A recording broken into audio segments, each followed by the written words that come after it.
Ассаламу алейкум. Добрый день, приветствую всех. Сегодня я вам обращаюсь за помощью. Мой друг Иса Цицкулаев, ветеран русско-чеченской войны, по вине французских врачей вот уже 9 лет находится в инвалидном кресле. После химиотерапии и многочисленных пункций, проведенных без его согласия, он испытывает невыносимые боли. Для этих врачей он стал подопытным пациентом. Они преследовали свои алчные цели, и теперь французские врачи отказывают ему в лечении. У нас осталась последняя надежда. Последняя надежда на врачей Германии. Для этого нужны средства. Для того, чтобы он мог приехать в Германию, получить, уточнить, узнать свой точный диагноз, для того, чтобы можно было провести правильное лечение. Для этого нужна ваша помощь. На экране вы видите номер телефона, по которому вы можете уточнить необходимые моменты и детали, а также реквизиты, которые вы видите вот на экране. Я прошу вас всех не оставаться равнодушными. Я, Арцуев Аслан, правозащитник, а также наша организация Human Rights Center Ичкерия, находящаяся в Германии, просим вас не оставаться равнодушными и помочь нам. Кто может, как может, любая помощь будет очень кстати. Спасибо большое, рассчитываем на вас. Всего самого хорошего. Адикюэль. Дила дума саргаше. Это был чара от реквизиты.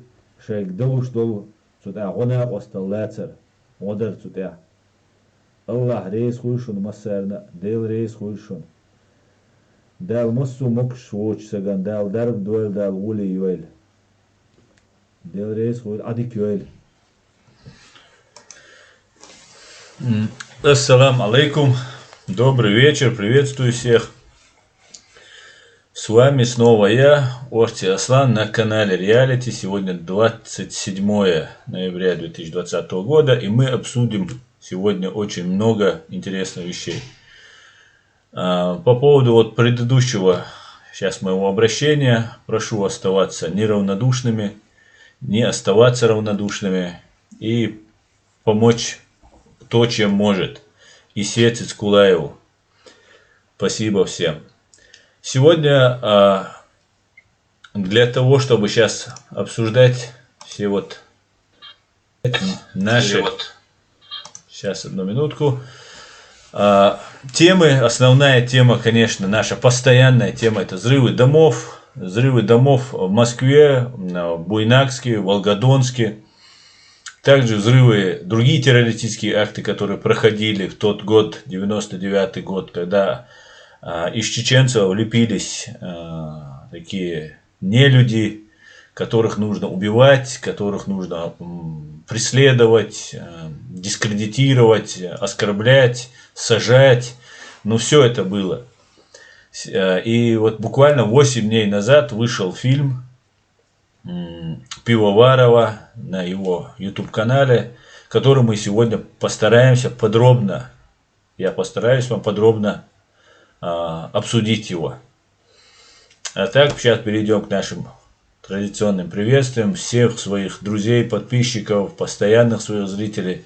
Всех приветствую. Хамзат Агилаева, Дудавлетюк, Дух Свободы, Немо, Чеченский след, Хамзат, Асламбек, Неуловимый Джо, Нох Чинох. Как найти, Максим Господарь. Всех я вас рад тоже видеть, Максим Господарь. Руслан Абудов, салам алейкум, дядя, салам алейкум, ассалам, Руслан. Как найти, говорит, фильм Пивовара сегодня смотрел. Но перед тем, как начать обсуждение этого фильма, который в конце концов у кого-то хватило смелости даже начать говорить об этом, в начале своего фильма Пивоваров говорит, что многие отказались давать интервью, обсуждать это. Я прекрасно понимаю. Это очень опасная тема. Очень много людей погибло, которые обсуждали эту тему. Но ни на что, несмотря ни на что, мы должны обсуждать эту тему. Мы должны найти виновных в этих страшных кровавых террористических актов, в которых погибло 307 русских женщин, детей, стариков, в основном русских. Также в Дагестане были погибшие, хотя там тоже были военные, это семьи офицеров, был дом военных был. Конечно, это беспощадные, жестокие акты для того, чтобы и военные настроились против чеченцев. И мы знаем, что в Чечне был устроен ад, самый настоящий ад. И только спустя какое-то время, прошло достаточно большое время, мы можем начать осознавать, что же это было, как это все произошло. И ключ к нашей свободе, к нашей независимости лежит в юридическо-правовом русле. И основная тема, которую мы все должны обсуждать, которую мы должны всегда доказывать, это взрывы домов 1999 года, это убийство граждан своей же страны, своими же службами, президентом, тогда еще премьер-министром, директором ФСБ Патрушевым, Рушайло, который в фильме Пивоварова как бы пытаются сделать его не при делах. Хотя, конечно же, и Рушайло, и Шойгу – это вся банда, которая захватила власть в России. И после убийства своих граждан произошел неимоверный, жестокий, чудовищный акт геноцида, массовых убийств, военные преступления, преступления против человечности. И мы, чеченцы, которые потеряли в 1000 раз больше людей, чем от этих террористических актов потеряли русские и россияне, которых в 150 раз больше, чем нас, мы потеряли 300 тысяч, около 300 тысяч убитыми нашими гражданами, среди которых 42 тысячи детей, десятки тысяч стали инвалидами, более 26 тысяч чеченцев, мужчин и женщин, незаконно были осуждены и отбывают до сих пор некоторые огромные сроки. Некоторые погибли в этих тюрьмах. Те невероятные тяжелые испытания, которые пришлось пережить нашему народу, мы никогда не забудем. Мы не забудем это, и никогда мы не простим этого. Но мы это будем делать юридическо-правовыми механизмами, так как есть достаточно доказательств всех этих преступлений, чтобы привлечь военные и политические силы так называемой Российской Федерации, Российской империи, фашистской по факту фашистской страной, прикрывающейся демократией. А все началось с того, что русские поверили Ельцину, избрали его президентом. И в 1992 году Борис Николаевич Ельцин, первый президент так называемой Российской Федерации, полетел в Америку и выступил в Сенате США. На моем канале есть эти видео, и где выступает Ельцин. Оно часовое, это выступление, ну там есть пару минут основных, где Ельцин говорит те слова, которые обманули весь западный мир, Америку, Сенат. И в какой-то степени, тогда, когда Ельцин сказал, они полностью, как дворовые суки, собаки имеются в виду, легли, листились, ложились перед американцами. Американцам это, видимо, нравилось. Великая империя, империя зла, пала ниц, оказалась ничтожной, гнилой, ничего из себя не представляющей страной, которая пугала весь мир. Я хочу показать это видео перед тем, как Борис Николаевич выступает, перед тем, как мы можем уже переходить там к другим темам. Также я, конечно же, хотел бы показать встречу президентов Ичкерии Аслана Масхадова и Ельцина. давайте сперва я включу это видео. Это очень интересно, очень важно. Также хочу напомнить, что выступая в Государственной Думе, молодой тогда еще подлец, овес, пропущенный через лошадь, Владимир, или как его там, Жириновский, также говорил про Америку у себя в Государственной Думе, восхвалял ее, клялся, что вот они какие оказались плохими, Америка хорошая и так далее. Сегодня мы видим совершенно другую картину. Американцев по факту кинули, обманули, предали. Предали не только американцев, конечно, в первую очередь их. Предали те принципы, по которым живет весь цивилизованный мир. Это права человека, это демократические ценности, которые русские использовали. Русские никогда не были никакими демократами, русские всегда были имперцами и остаются ими. Сейчас, одну минуту. Давайте послушаем, что говорит этот преступник, военный преступник, массовый убийца, который уже предстал перед нашим Создателем и, я уверен, несет заслуженное наказание. Уважаемый господин спикер Палаты представителей, Смотрите, как может лизнуть великий русский царь. Борис Ельцин был как тоже царем изображался, пытался им быть. Но он был марионеткой КГБ. И на мой взгляд, может быть это ошибочное мнение, Навальный является такой же креативой, как Ельцин. Тоже притворяется, клянется. Гарри Каспаров также клянется, что он весь демократ. Хотя видно, что и его соучастники форума «Паскудной России», такие как Константинов, бывший русский фашист, хотя какой он там бывший,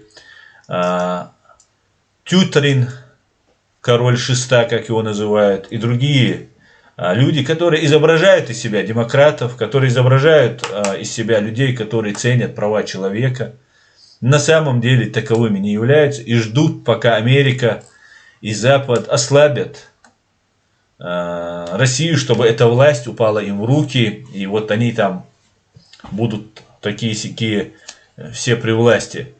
Я призываю американцев, я призываю президента Америки, нового президента Америки, призываю американских сенаторов, разведслужбы американские, не верить ни Каспарову, ни Тютрину, ни другим людям, которые на самом деле мы очень хорошо их знаем. И это не настоящие демократы. В России, среди русских есть настоящие, искренние, честные, порядочные, верные своему слову люди. И я думаю, надо среди них искать людей, на которые может будет поставлена ставка.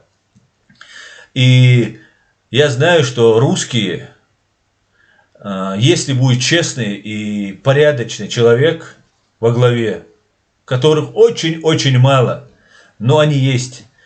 И эти люди смогут собрать вокруг себя настоящих русских людей, которых можно назвать людьми, русских людей, которые будут управлять страной, с которой мы, чеченцы, будем жить на равных, с границей, и нас не будет ущемлять, проводить какие-то свои мероприятия, какими-то со своими спецслужбами. Для этого, конечно же, КГБ должна быть осуждена, как нацистская, там, СС, другие террористические преступные организации.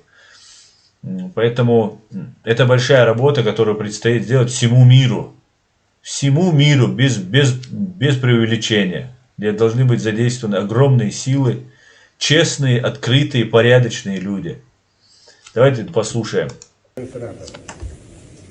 Уважаемые члены Конгресса, дамы и господа, я имею высокую честь выступить здесь, в Конгрессе великой и свободной страны, как впервые за тысячелетнюю историю России всенародно избранный президент, как гражданин великой державы, сделавший свой выбор в пользу свободы и демократии. Коммунистический идол, который сеял повсюду на земле социальную рознь, вражду и беспримерную. Здесь стоит напомнить, что коммунистического идола как такового не существовало. В России уже давно не верили сами в этот коммунизм. Да, они жили как бы в предкоммунистическом состоянии, в социализме так называемом, который они его так называли, и как бы стремились к коммунизму. Но это все было только вот в умах умершего или лежавшего в мавзолее при жизни еще Ленина, и больше никакого коммунизма не было. Россия осталась той же империей, которая была до 17 года, и также и коммунизм был только ширмой и прикрытием того империализма. Потом, вот сейчас Ельцин, выступая, прикрывает этот же империализм, фашизм, когда один народ считает себя лучше других и считает, что другие народы нужно завоевать и закабалить, начали прикрываться демократией.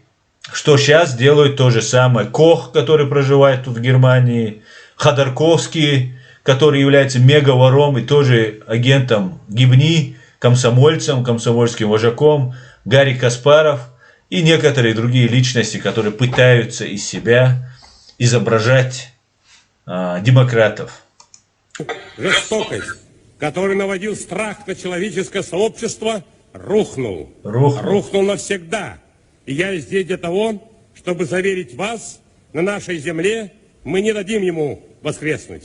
Опыт минувших десятилетий научил нас, коммунизм не имеет человеческого облика. Коммунизм не имеет человеческого облика. То есть маска империалистов, которая была в виде коммунизма на лице, ее Ельцин скидывает, одевает маску демократа и говорит, а тот же фашист, империалист перед вами, одевается маска демократа. И американцам рассказывается, что вот коммунизм никогда. И в этом есть правда определенная. Да, коммунисты так и не были. Их и никогда не было в России, этих коммунистов. Они только на словах были. Никакого коммунизма как такового, только в начале пытались создать его. И после этого люди перестали в него верить. Особенно после Второй мировой войны, когда люди просто отрезвели, 4 года повоевав, зная, кто начинал эту войну, как Гитлер со Сталиным договаривались. Все прекрасно люди понимали. И ветераны, которые реально воевали, которые все это видели, не любили об этом рассказывать. Которых практически уже, наверное, никого и не осталось в живых. А в основном люди-то и гибли на войне. Да? Первые ряды все погибали. Оставались вот этих, даже позже, ветераны. Среди них тоже мало было людей, которые непосредственно видели все ужасы войны.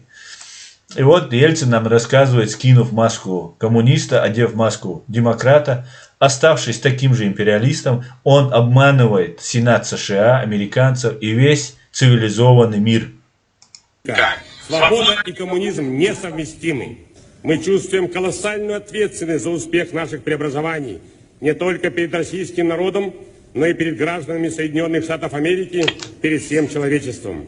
Сегодня свобода Америки защищается в России. И если реформы провалятся, придется заплатить многие сотни миллиардов долларов, чтобы хоть как-то компенсировать эту потерю.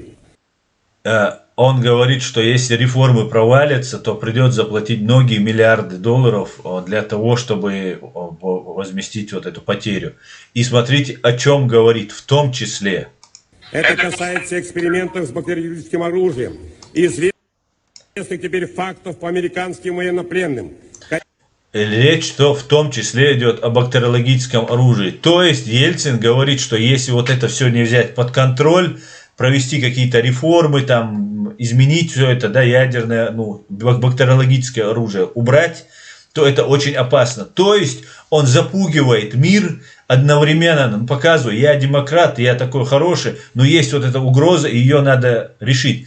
И американцы, конечно же, вкладывают туда огромные деньги для того, чтобы забрать это все, утилизировать, убрать это, который накопил этот советский, этот самый беспощадный на земле режим который накопил вот этот самый подлый режим и беспощадный. Эти яды, химикаты, их нужно уничтожить. Но оказывается, их не уничтожили. В том числе новичок, который использовался против Скрипалей, против Навального, тот же коронавирус. И вот очень бактериологическое оружие подпадает под коронавирус. Вот такое вот у меня было замечание, наблюдение по тому, что Ельцин тогда сказал. И бактериологическое оружие, видимо, выделялись большие деньги, реформы какие-то проводились, но бактериологического оружия уничтожено полностью, оказывается, на мой взгляд, не было.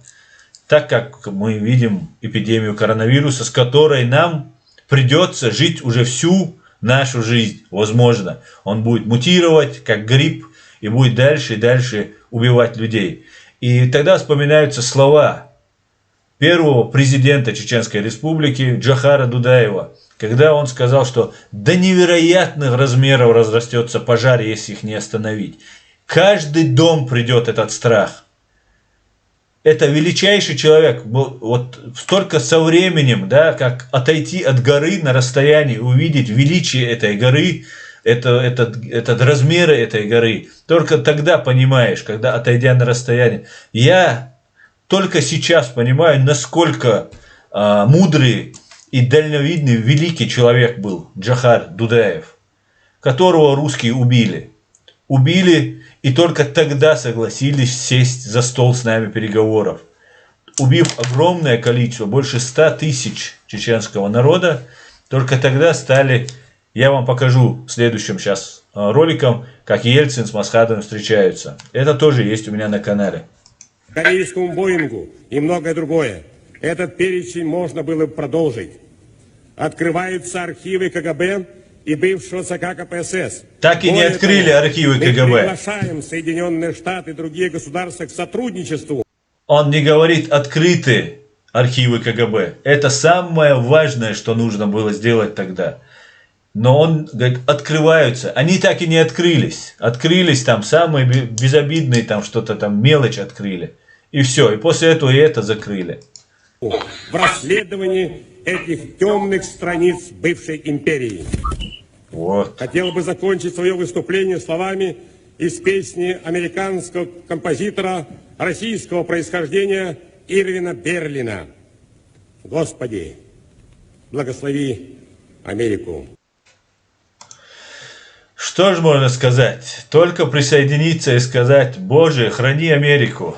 Если не будет Америки, вот такие режимы, как путинские, русские, эти, имперские, российские, как иранские и другие режимы будут угрожать всему человечеству. Давайте сразу же перейду я к другому видео, которое есть у меня здесь на канале. Оно 5 минут, мы его не будем 5 минут смотреть. Сразу чуть-чуть посмотрим и переключим, чтобы потом перейти к основной и нашей любимой теме. Хотя она очень, конечно же, ужасная. Ну, нам стоит напоминать русским. Вот, я думаю, потихонечку нас слышат и понимают, что без этого Россия никогда не станет свободной. Без разбора взрывов в 1999 году. Сейчас мы видим, как прилетает Аслан Масхадов на самолете 18 августа 1997 года в Москву на переговоры с президентом России Ельциным. В делегации присутствуют как Ахмед Закаев и другие люди. Вот увидите, Аслан Масхадов, Ахмед Закаев, охрана Масхадова. Ну и другие лица, которых я не всех знаю. Вот это Иван Рыбкин. Он сзади идет Удугов, о котором мы сейчас тоже поговорим. Основные вопросы, на ваш взгляд, какие будут обсуждаться? Я думаю, что сегодня должен состояться откровенный разговор. А там посмотрим. Будет ли подписан какой-то документ? Вы планируете? Надеюсь.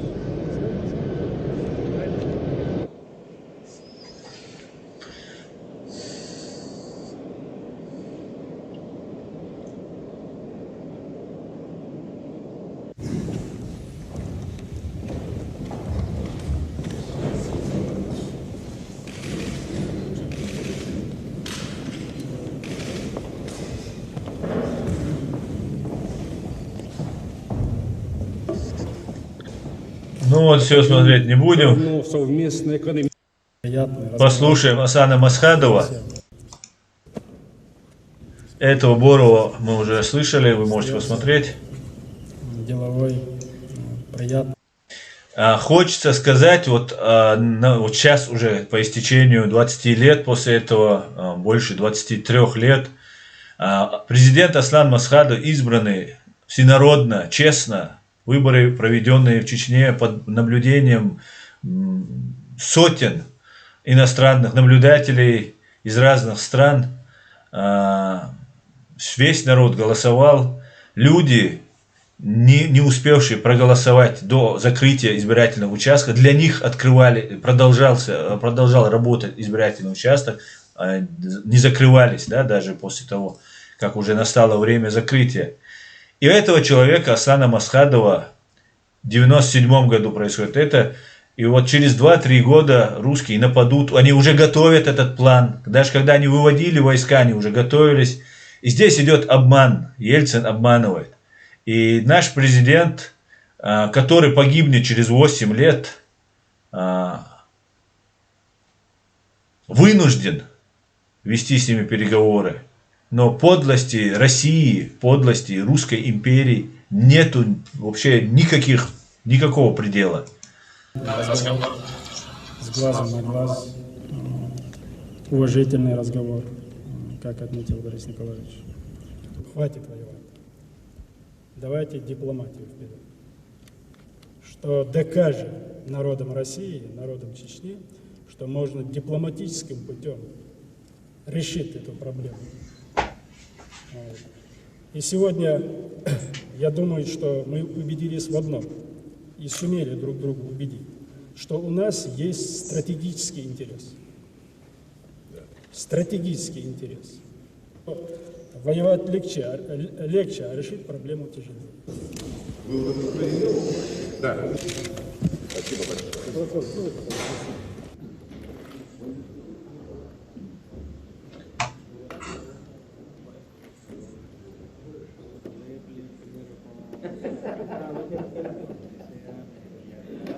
Я сегодня вижу Бориса Николаевича, человека, который действительно осознает, внутренне переживает, что есть такая проблема. Представлять, ибо это займет очень много времени. Поэтому просьба ко всем. Проблема. Ну, вот такой вот ролик. И хотелось бы, сейчас я буду отвечать на ваши сообщения, сейчас, перейдя к следующей теме, хотелось бы рассказать о обращении Ахмеда Закаева. Оно на чеченском языке, оно сделано 26 ноября. Это день, когда в 1994 году, 26 ноября, русские под видом оппозиции, собрав разный сброд предателей, коллаборантов, обманув некоторых людей, там были и люди обманутые на самом деле, потом которые только поняли,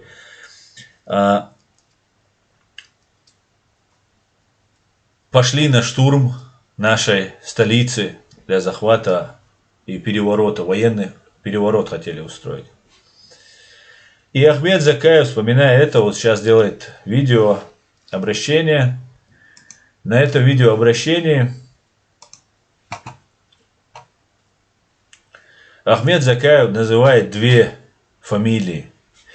Две фамилии, которые нанесли невероятный урон, вред нашей стране, нашему народу.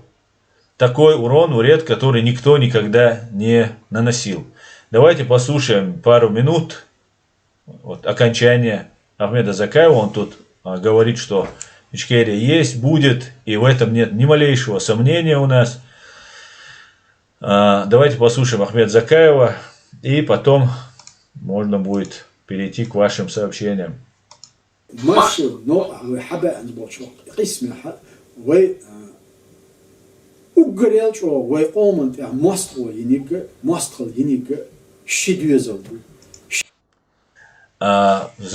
в противостоянии с нашим врагом нам нанесли вред максимально, очень сильно две семьи, говорит Ахмед Закаев.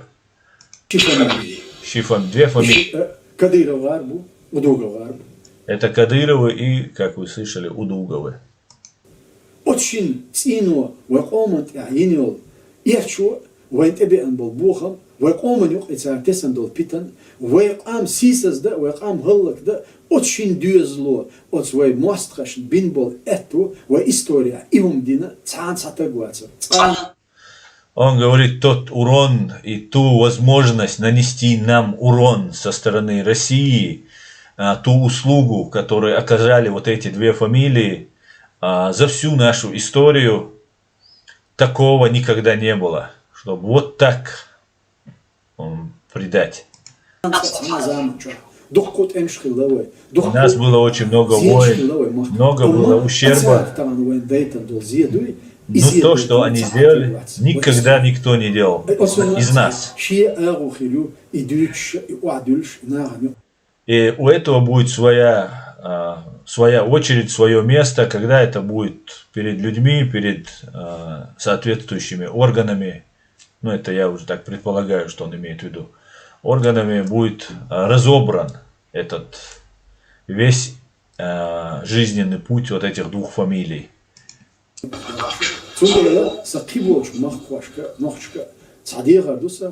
От шинцino вент эди андол зум дайца и шица шифамили отдаете. Вой кёрт моста тана Россия чуа аштол и близду.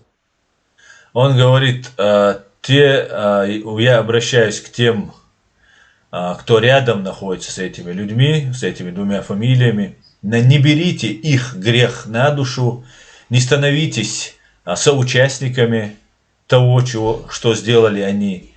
И давайте сосредоточимся на главной нашей проблеме, на дьяволе, сидящем в Кремле.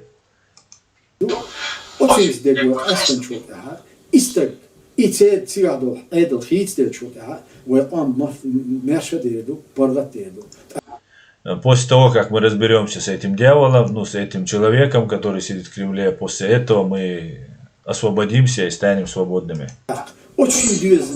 Очень ценно сейчас далее что жоп وين قاعدين دوش زينا ظلمنا سانت احيتنشار الحمد لله اش دخ بات ده المقلع اش دخ بات تندلا ويتصحت امخي بوبوغي ويتصح ساتالوش داجور دوبوغي يبقداتشن اخير داتشن هورمو دينيك يحدنا خاشن كيك بيركنيك ميلو خاشن отстагера, отснахера, иетиешел, чир эдло царга, чир уецарюшен, царм дадиешло, тазарди душен, иншаллах, дал мула.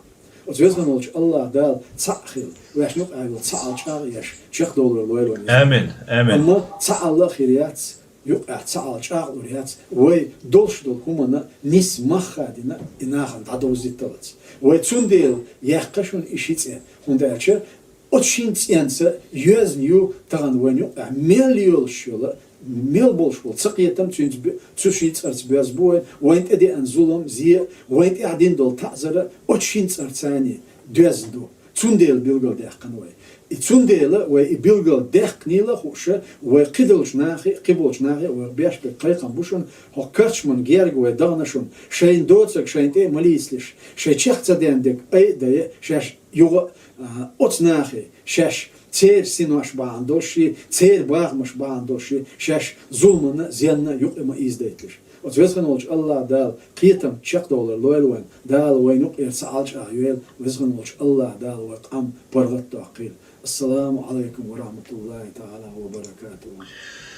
Ахмед Закаев сказал, что, то же самое, грубо говоря, что отойти подальше от этих людей, и что время изменения ситуации, когда чеченский народ был гоним и не имел никаких прав, заканчивается. Это я уже говорю, это не Ахмед Закаев сказал.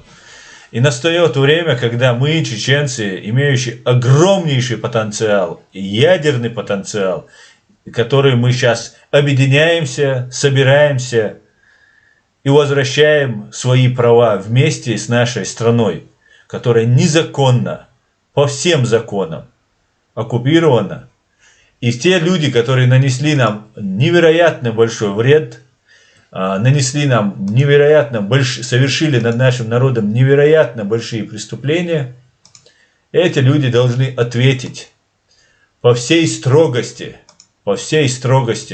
закона. Так, давайте почитаю ваши сообщения, друзья, и можно будет переходить. Как раз мы уложились за 35 минут, 6 минут. Можно будет переходить к нашей постоянной теме взрывы домов 99-го года. Так что вот такие вот дела. Пойдем почитаем. Так, одну минутку. Чечня не Россия на месте. Машвова, Чечня не Россия. Так, когда было это выступление Закаева? Да, это вчерашнее выступление, леди. Оно есть у меня в сообществе. Я даже его ссылку, по-моему, выставлял. Так. Пойдемте от Адудавлютюк. Марина, так, это не мне Адудавлютюк. Валейкум салам, Вильпус. Так, как это? В чем же мой фашизм, Марина Стрельцова? Фашизм ваш, я не знаю, Марина, непосредственно являетесь ли вы империалисткой, но если вы ей являетесь, в этом и есть ваш фашизм. Не только ваш, а всей вашей страны и в первую очередь руководство. Но я могу сказать, что русские просыпаются. И вот посмотрев вот этот фильм Пивоварова, у меня сложилось просто невероятно большое, хорошее настроение. Я уже 3 дня хожу с отличным настроением. Этот фильм посмотрели 2 миллиона, больше 2 миллионов человек за 7-8 дней. Огромное количество комментариев, лайков. Это все мы сейчас обсудим. Поэтому, да, всех я не буду грести под одну гребенку. Конечно же, не все. Но посмотрим, даже когда вас, наверное, хотя бы, когда вас бьют, и вы понимаете, что вот за это хотя бы надо спросить, ну что это такое? Мы же люди, в конце концов. Нас нельзя как животных резать, убивать безнаказанно. Животных нельзя безнаказанно убивать. А тут людей убивают безнаказанно. Откровенно, не стесняясь. Вообще плевали на вас, на нас. Мы это должны исправить. Хожа Хашбеков, Марина. Так, это все к Марине. Удугов, рассадник секты «Освободим Иерусалим», говорит Маждада. Так, мистер Соколад. Салам алейкум. Все в этом мире временно. Справедливость будет рано или поздно обязательно наступит. Ва алейкум салам. Конечно же. Так, я случайно перемотал все. Чечня не Россия. Удугов, Кадыров, Чулч, Оз, Едина, Ночик, Оман, Дар, Бахан, Кадыровар, Квертир, Бахкет, Бахан, Динак, Ию. Говорит Чечня не Россия. Чеченский след, Рязанский сахар. За период с 1944 года по 2020 год расизм убил свыше 700 тысяч чеченцев. Это 25 чеченцев в сутки. Представьте. Хамзат Гилаев, это бомба Аслан. Так, посмотрим, Хамзат. Юрий Перец. Друже Аслан, витаю. Кроме верховного кремлевского беса, надо помнить и о бесах-подельниках. Около 80 миллионов голов. Они не должны уйти от наказания. Все в рай. И любимое украинское обозначение Путина. Да, полностью с тобой согласен. Конечно, каждый должен понести ответственность. Подельники тоже должны быть наказаны, которые совершили преступление. Но есть люди, которым не нужно цепляться, которым не нужно присоединяться к этим преступлениям.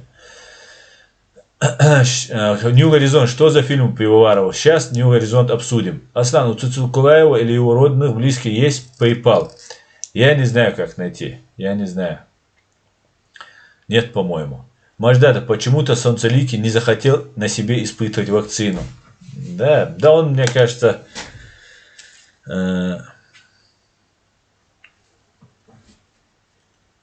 уже ее испытал. Просто, мне кажется, все это брехня какая-то очередная. Так, Марина Стрельцова. Американцы, индейцы, это сколько в день? Так, давайте сейчас я Марину отправлю в бан. Потому что вот эти русские фашисты имеют привычку, когда им говорят, да вы же убили на Кавказе 1 миллион черкесов. Они говорят, а американцев сколько убили? Вырезали, вообще народов не осталось. И говорит, а вон индейцев убили. Ты только что нагадил вот здесь. Тебе говорят, вот ты вот свинья самая настоящая. Ты вот здесь нагадил. Он говорит, ну и что я нагадил? Ну там же тоже кто-то нагадил. Еще не факт, что там правда то, что говорят. Хотя, конечно же, индейцы убивали. Были войны, было много что ужасных страниц американской истории. Ну, все изменилось ведь. Американцы, чернокожие становятся президентом Америки. И это никого не смущает. Так, пойдемте дальше. Так, Немо, я тоже не смотрел. Что за фильм? Сейчас все узнаете, Немо. Сейчас все узнаете. Так.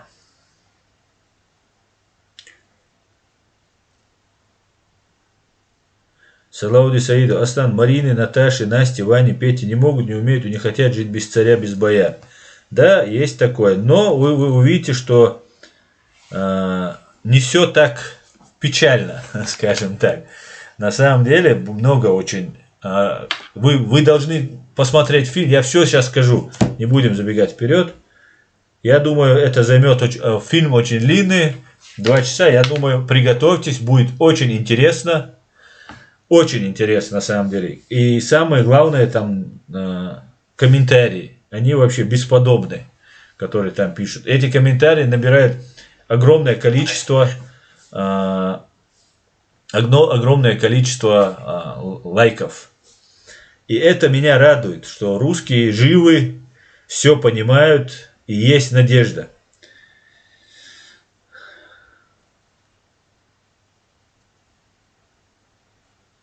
Так, давайте я почитаю ваши комментарии чуть-чуть.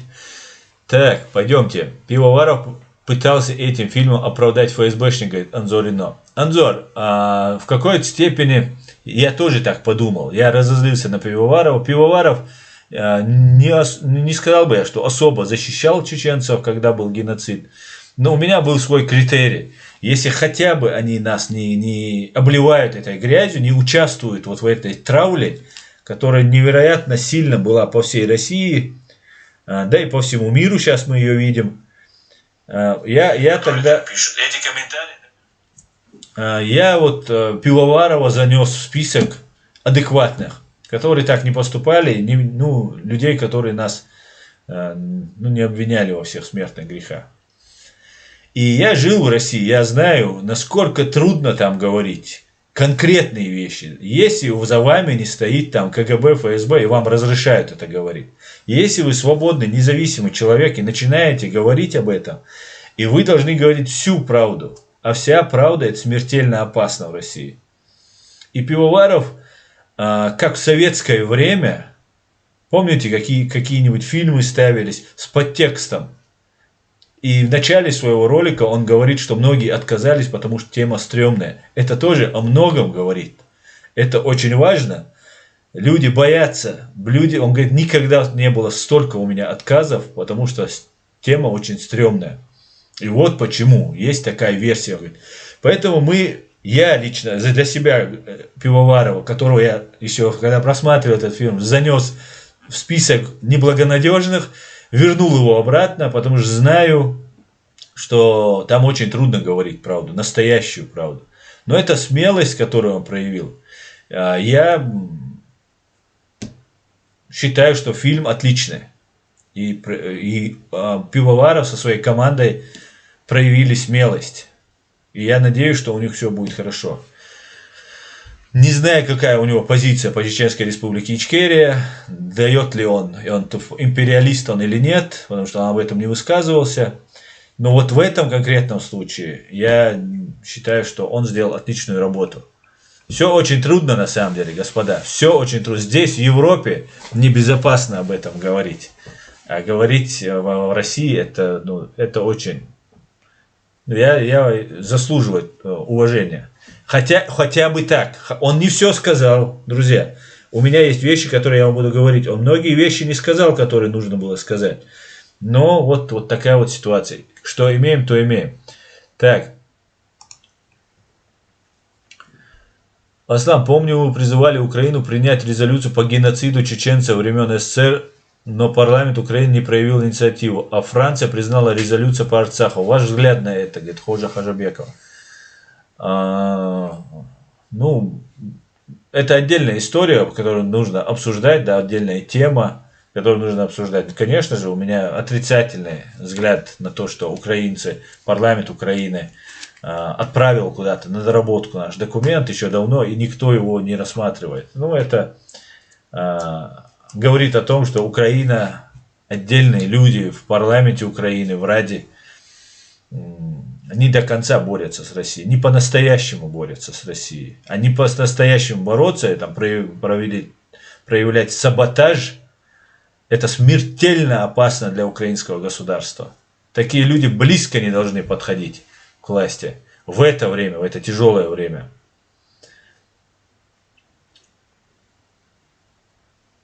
Так.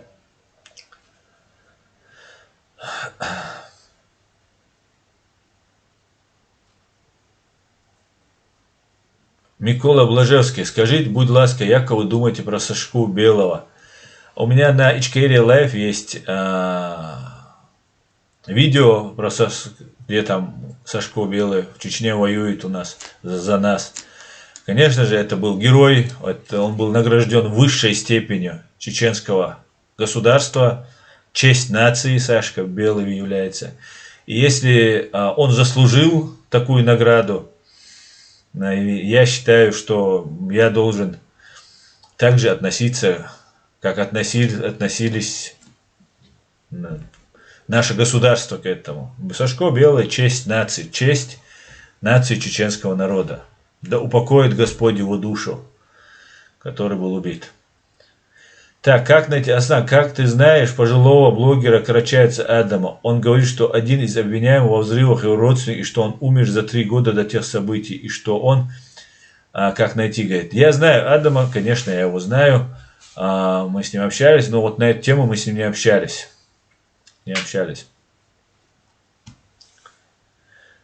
Так, друзья, ну давайте потрем руки и перейдем к теме, к фильму редакции, канал «Редакция», о терактах, с которых началась эпоха Путина.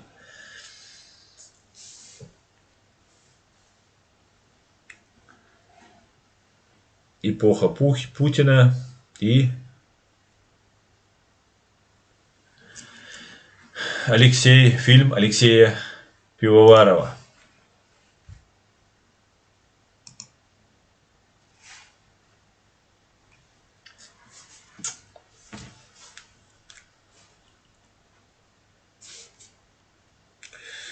Чеченский след Рязанский сад. С точки зрения международного права, мир может попросить Рашку рассекретить учения в Рязани, при условии, если помощь у мирового сообщества будет просить оппозиция империи. Ну, теоретически, конечно, может потребовать, попросить может, но рассекретить, но это внутренние дела России, только внутри России это может произойти. Потому что урон, ущерб, преступление совершено против граждан России на территории России. Поэтому это юрисдикция России. И об этом должен требовать русский народ. Он обязан это сделать. И у меня после прочтения комментариев к этому фильму возникла уверенность, что русский народ потребует. И мы, чеченцы, будем в ваших рядах. Тех, кто будет требовать это расследование. Мы вам окажем огромную помощь в этом деле. Потребовать, заняться этим расследованием и привлечь к ответственности. Давайте сделаем это вместе. Я обращаюсь к русским, которые готовы это делать. Мы готовы. Мы готовы на любое сотрудничество, где чеченцы будут признаваться независимой, суверенной страной. Хотя это было отложено в 96 году, 97 году. Это был такой трюк со стороны русских. Теперь, по истечению и этих 5 лет, тогда на 5 лет было отложено, и потом 20 лет правления Путина, можно сказать, что теперь вы обязаны просто, мы требуем просто, чтобы вы безоговорочно, все, кто называет себя оппозицией, именно поэтому первый президент Литвы Витаутас Ландсбергис назвал форум «Свободной России», призвал не превращать его в паскудство, потому что там не было чеченских демократов. И он об этом узнал. И после этого он не посещал этот форум. Русские должны быть искренни и честны в своих намерениях. Абсолютно и стопроцентно. Вот с такими русскими мы готовы сотрудничать. И мы готовы показать весь наш ядерный потенциал, который имеется здесь в Европе. Мы готовы объединяться на честных, открытых позициях. Давайте полный вперед. Но это должно быть также и с вашей стороны. Никакой империи, никакого империализма. Демократия, свобода, права человека. Вот что требуется от русских для того, чтобы чеченцы сели с ними за один стол или начали вместе вести какую-то работу для привлечения ГИБНИ, Комитета госбезопасности, террористической организации, и ГРУ, который взорвал дом в Буйнакске. Это отдельная тема, хотя это тоже сюда входит, но почему-то Пивоваров об этом не сказал. Давайте посмотрим. Привет, друзья! Мы в Москве на улице Гурьянова. В ночь на 9 сентября 1999 здесь происходит теракт. Взрывается жилой дом. Еще через 4 дня взрывается еще один жилой дом. Тоже тут в Москве, неподалеку на Каширском шоссе. Тихо, смотри, не шевелись, там лежит. Еще через 3 дня взрывается жилой дом в Волгодонске. Это Ростовская область. Всего в тех 3 терактах погибает 243 человека. Напомню, он говорит только про 3 теракта. 2 в Москве, 1 в Рязани, 1 в Волгодонске. Про Буйнакск он не считает. Не знаю почему. Так вот, погибло 307 граждан России. И эти взрывы засекречены на 75 лет. Взрывы, убийства, террористические акты засекретили и признали тем самым свою вину.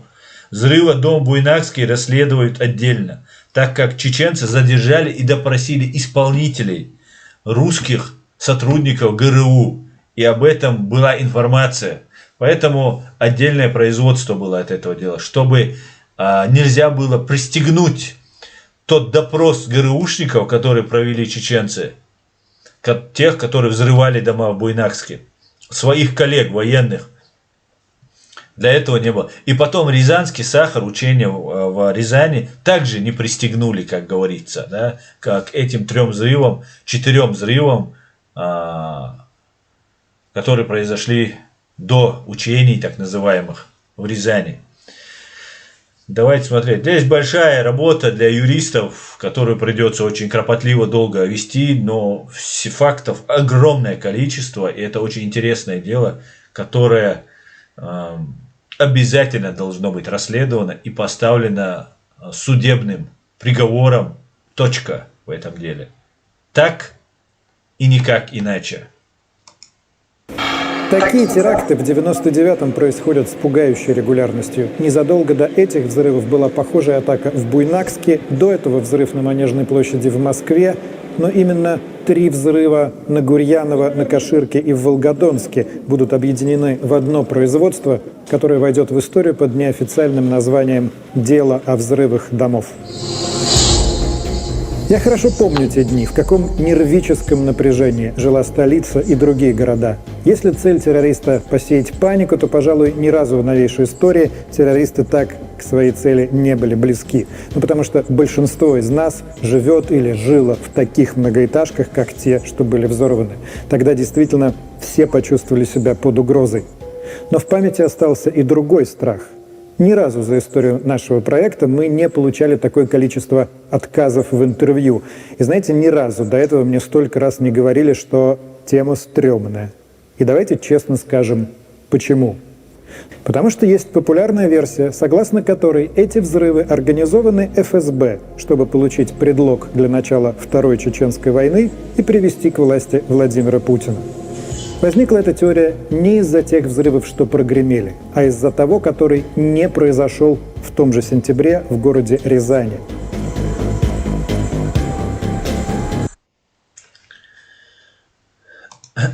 Так. Пивоваров здесь прямо рассказывает эту историю. И вам нужно читать комментарии, чтобы понять, что происходит. Не забывайте, если вы критикуете Пивоварова и его команду, что он находится в России. В России, в которой за эти слова убивают. Вообще очень опасным, жестоким способом. Могут отравить полонием, новичком и так далее. И тут Алексей Пивоваров рассказывает, что привести Путина к власти и начать вторую русско-чеченскую войну. Она никакая не чеченская война, русско-чеченская война. И вот, давайте послушаем. Я изменил немного хронологию фильма, вот этого длинного, почти двухчасового фильма Алексея Пивоварова. И немного некоторые факты переместил. Но все вы увидите, все у нас честно, без обмана, как говорится, все увидите сами. После московских взрывов и взрывов в Волгодонске общество было уже готово к началу Второй Чеченской войны, вхождению армии в Чечню и всему тому, что случилось потом. Да, это очевидно. Для меня это очевидно, потому что я хорошо помню, я общался с людьми много, вот, и как прокурор, и просто как обыватель. Мне люди задавали вопросы, и отношение, конечно, к Кавказу стало другое. Ненависть была. Ненависть – это не то слово. То, что вытворяли с чеченцами, это просто был открытый, просто откровенный геноцид, фашизм, преследование, убийство, подбросы наркотиков. Просто мучили всех. Всех кавказцев так не мучили. Но если с чеченцем рядом оказывался кавказец, то он тоже попадал под эту раздачу. Поэтому преследование было очень сильное. Потом потихонечку это все распространилось на других кавказцев, которые открещивались.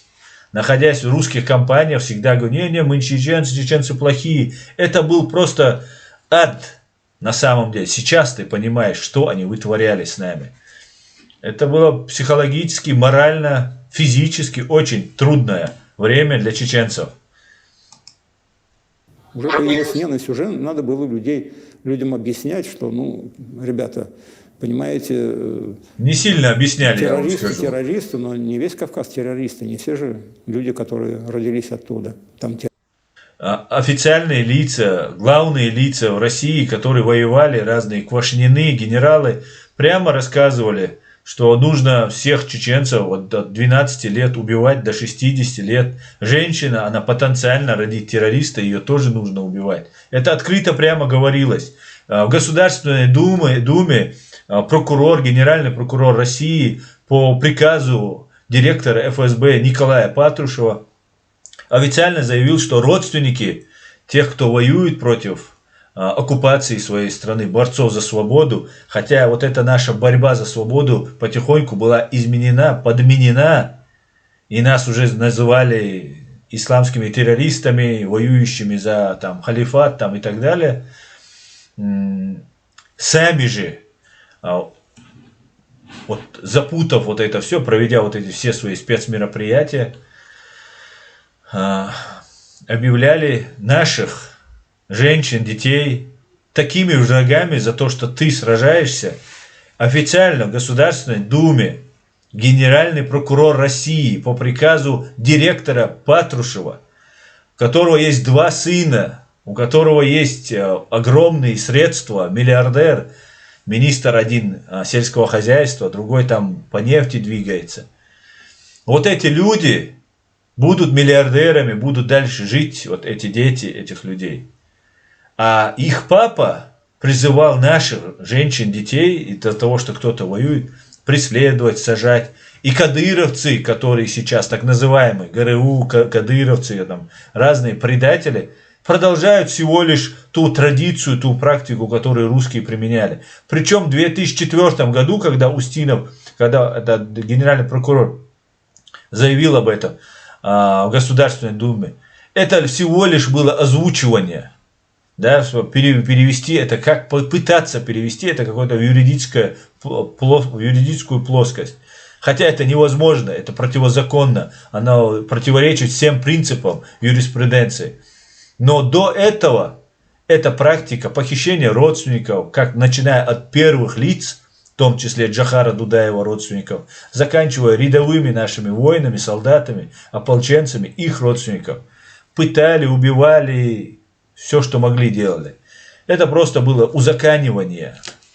Да? Они просто пытались как-то показать, и как ненавидеть чеченцев, как о них не говорить, когда в круглые сутки все телевизоры, все разные Иштержемские, эти Шабалкины, все разные ведущие российские, на российских разных телевидениях, от Доренков и разных других мерзавцев, Невзоровых, который сейчас перед украинцами там кривляется, хочет и белорусами понравиться им. Это подонок, это ублюдок, этот Невзоров. Так что не ведитесь, белорусы.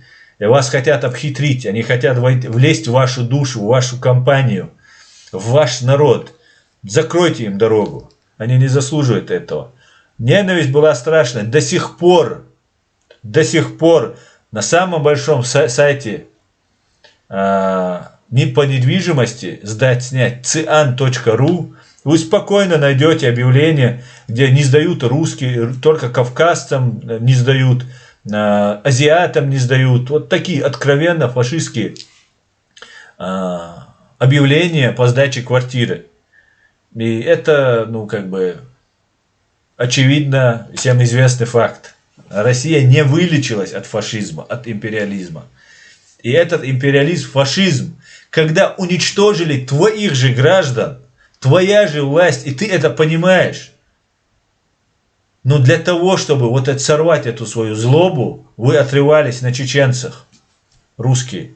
Мне Хусейн Исханов рассказывал, когда его пленили, на посту его задержали. Хусейн Исханов занимался организационными работами, переговорами, участвовал в переговорах с русскими генералами. И приходилось передвигаться по Чеченской республике. Он был арестован. И когда его вели там в Ханкалу, по-моему, большими буквами было написано на этой стене одного здания, или забора, или ворот: мы потомки Ермолова и пришли завершить его дело. Так вот, ничего не изменилось от империи Ермолова, времен Ермолова. Русские остались такие же. И они об этом прямо нам говорили. И мы, чеченцы, это помним. И мы, чеченцы, не вы. И мы не забываем и не забудем. Ни 44-й год, ни тем более 94-й или 99-й, или 2000-й, 1-й, 2-й, 3-й, 10-й, 20-й. Мы ничего вам не забудем. Никогда. А было зачастую очень часто так, что вот какое-то произошло там скандал бытовой. Если там участвует кавказец, значит, все, он виноват, обязательно. Он виноват. Да. Кавказец сразу 5 лет. В 2004 году. Вот, запомните вот этого мерзавца. Владимир Гончаров, сотрудник Волгодонского уголовного розыска в 1999 году. Вот это ничтожество, абсолютное ничтожество. Да? Вот я сейчас подвинусь, чтобы его фамилия вся была видна. Гончаров, короче говоря, Владимир Гончаров. Вот это ничтожество, в котором в городе взорвали, сотрудник Волгодонского уголовного розыска в 1999 году. В его городе, где он работал, взорвали дом, погибло 16 или 64, не помню, человек волгодонских. Он поехал воевать в Чечню. Смотрите, как он отзывается о нас. Этот человек не мог не знать после рязанских учений, не предполагать. Но это подонок, это пес. Ему абсолютно плевать. Ему главное, чтобы хозяин, которому он служит, давал ему косточку, и у него была вот эта власть. И вот это ничтожество рассказывает, как он воевал у нас, убивал. Это преступник, который тоже должен будет понести наказание. В начале 4-го года ехал в Чечню, полгода был в командировке, там антитеррористическое мероприятие проводили, там захватывали этих бородатых козлопасов этих. Мои-то ни жена, ни дочь не пострадали физически. Ну, морально, конечно, да. А так за людей было просто, как говорил Верещагин, за державу обидно, что такая сволота, их-то там в этой Чечне, там, глядишь, по пальцам пересчитаешь, а такая большую Россию и загнули позицию прачки. Я вот тоже отлично помню вот это изменившееся отношение к чеченцам. Тогда, я тоже, Алексей. НТВ, где я тогда работал, оно сильно поменялось, потому что во время Первой Чеченской войны НТВ было очень сочувственно настроено к чеченцам. Вообще вся московская интеллигенция им сочувствовала. Но потом, во время ичкерийской независимости, была похищена журналистка Елена Масюк, которая много раз ездила в Чечню и освещала то, что там происходит. Особенно после взрывов отношение кардинально поменялось. Никакого сопереживания уже не было. 24 сентября 1999-го я был в Астане на пресс-конференции Путина. И очень хорошо помню этот момент. Там его журналисты спрашивают о бомбардировках Грозного, которые ведут российские ВВС. И Путин в тот момент как раз произносит фразу, которая становится крылатой. Мы будем преследовать террористов везде. В аэропорту. Значит, вы уж меня извините, в туалете поймаем, мы и в сортире их замочим, в конце концов. Если вы видите, здесь внизу написано 24 сентября.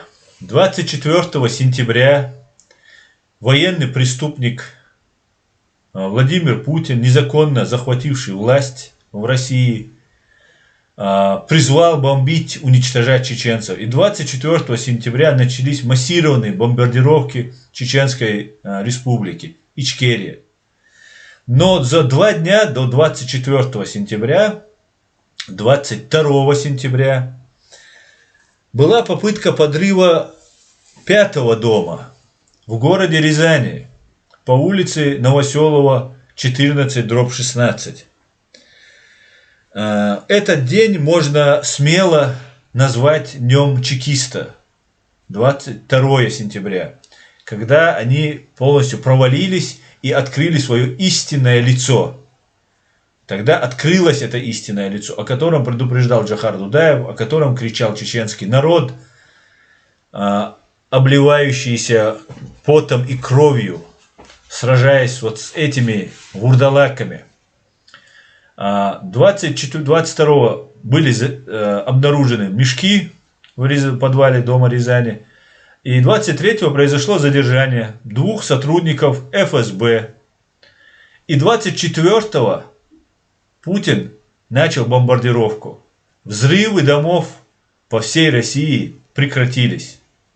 И прекратились они не из-за того, что началась бомбардировка, а потому что были задержаны истинные преступники.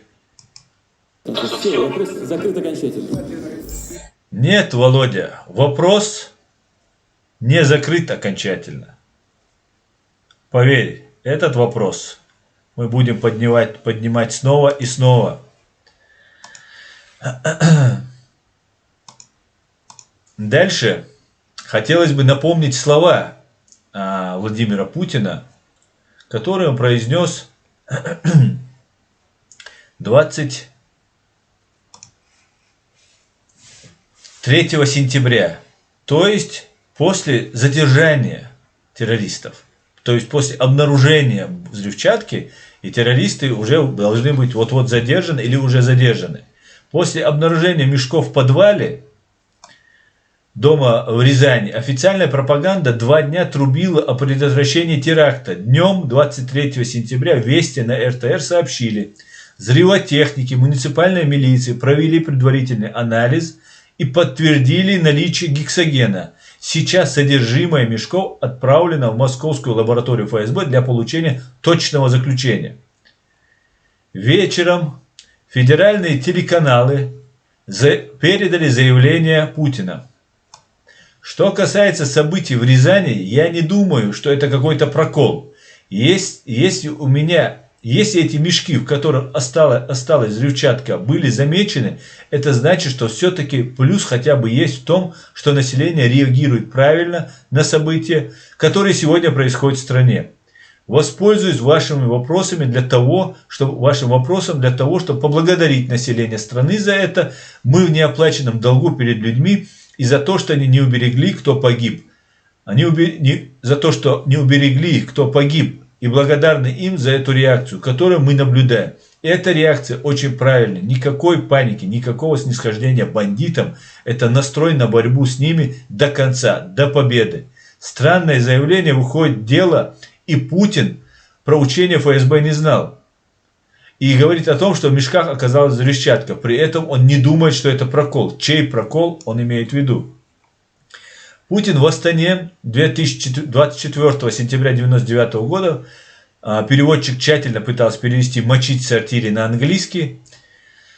И другое высказывание, которое произошло тоже 24 сентября, Патрушев заявляет, что это были учения, Путин заявляет, что нужно мочить в сортире.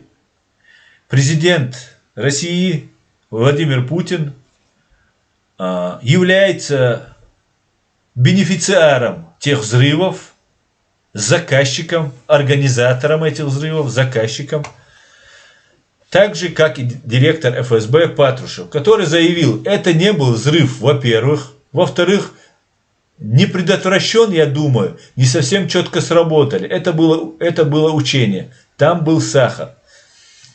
Не предотвращен, не совсем четко сработали. Да, не предотвращен и точно не совсем четко сработали ФСБшники. Они прокололись, они не взорвали, не выполнили задание и были арестованы. Это полный провал и фиаско ФСБ. Поэтому 22 сентября можно назвать днем чекиста. Они открыли занавес, за которым пряталось вот это страшное преступление, которое пытались спрятать, вот это страшное преступление. Тут стоит напомнить о новом взрыве 13 сентября на Каширском шоссе. Взлетел на воздух очередной дом. До этого на улице Гурьянова 8 сентября также был взорван еще один дом. Давайте посмотрим, как это было. 13 сентября 1999 год. Снова Каширское шоссе. прогремел Ельцин. взрыв. Снова жертвы. Народу России терроризм объявил войну. Дом номер 6. Здесь я скажу в этом своем фильме, в своей передаче, то, что не договорил Пивоваров Алексей. И хочется обозначить, что Ельцин также был причастен к этим взрывам. На тот момент, когда происходили эти взрывы, Путин был всего лишь премьер-министром, а Ельцин был президентом. И только в 2000 году, ночь с 31 на 1, Ельцин передал свою власть вот этому кровавому узурпатору. Незаконно передал под гарантии. Но гарантию он получил, потому что он сам был марионеткой. И если вы помните, когда Яндарбиев приезжал в Москву на переговоры с Ельциным, тогда рядом с Ельциным сидели матерые КГБшники, которые вели эту войну, вели Ельцина. Их фамилии называл при жизни еще Джохар Дудаев. И мы все прекрасно знаем, что Ельцин был полной марионеткой, полностью управлялся. Может, какие-то действия он мог совершать, да, сам. Власть огромнейшая была у президента России. А так полностью управлялась. И потом, когда настало время, он просто передал эту власть КГБшникам. Был не панельным, как на Гурьянова, а кирпичным, и поэтому разрушен полностью. Погибли 124 человека, почти все находившиеся в доме жильцы. Выжили всего двое – Юрий Сафонцев и Максим Мишарин. Наша квартира, находясь прямо под помещением, где заносили все эти гексогены мешки, все спрашивают, почему я остался жив, там, не знаю, как тебе повезло, ты вылетел в окно, там, то есть там ты пролетел, там вылетел.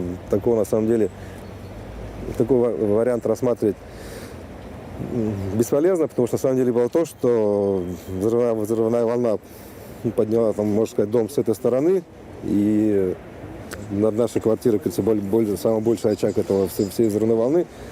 Весь дом взлетел. Я помню, что я лечу, долго лечу и кричу, лечу и кричу.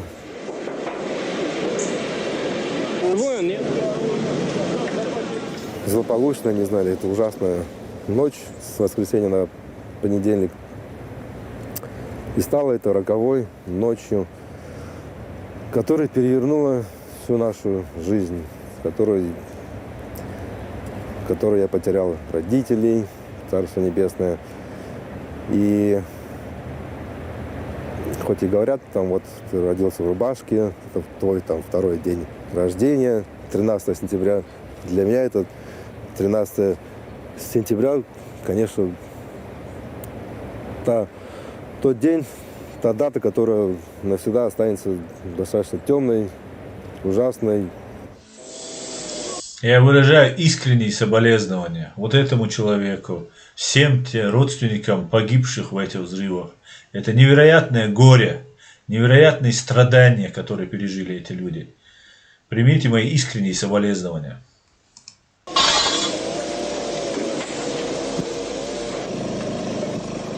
Рассыпалось все до кирпича. То есть большая груда кирпича, которая дымилась, шел пар, видимо,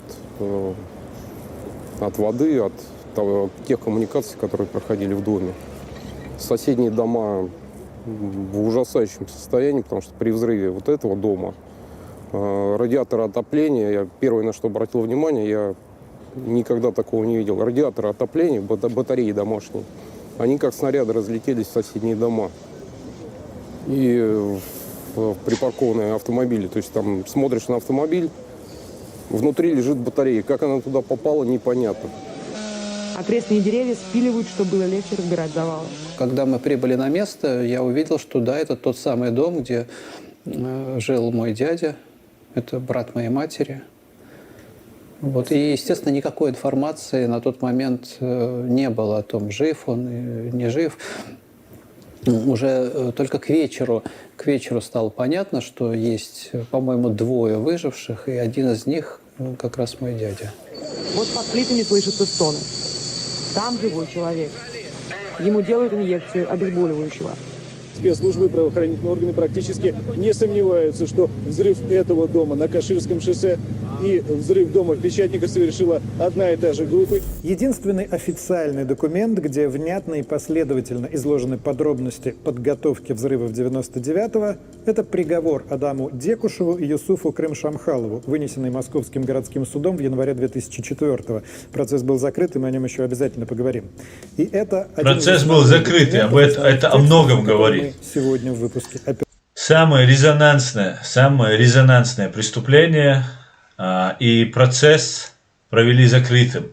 Я был на закрытых процессах, я был, когда на процесс к тебе приходит секретный свидетель, да, точнее ты слышишь какой-то голос из микрофона, который там, из динамиков, которые там висят на потолке, какой-то человек с измененным голосом, так как он там проходит по программе защиты свидетелей, является каким-то там большим важным свидетелем и так далее. И вытворяется все, что угодно. Вы не можете проверить, достоверны ли эти данные или нет.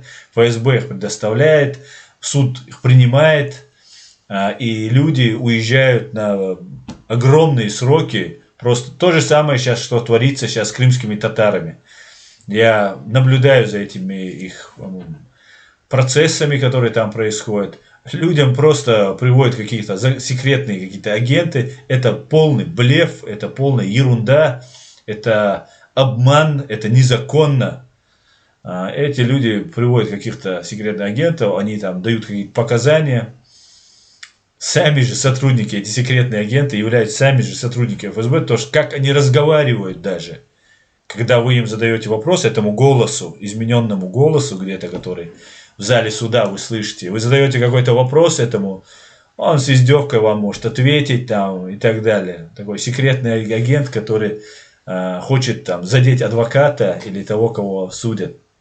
Поэтому это все, конечно, полная ерунда, засекречивание. Такие процессы не только не должны засекречиваться, наоборот, их должны как можно больше об этом говорить и рассекречивать.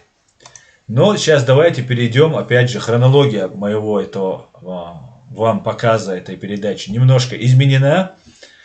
И давайте перейдем, покажем вам, что было в мешках, сахар или взрывчатка. Тема такая. И тут Пивоваров разговаривает с разными мерзавцами. Запомните эти лица. Эти люди враги России, враги человечества, человечности. Они враги русского народа и русского государства. И речь идет именно о убийстве русских граждан. В основном женщин и детей. И стариков. В основном. Хотя и мужчин, конечно, тоже нельзя убивать.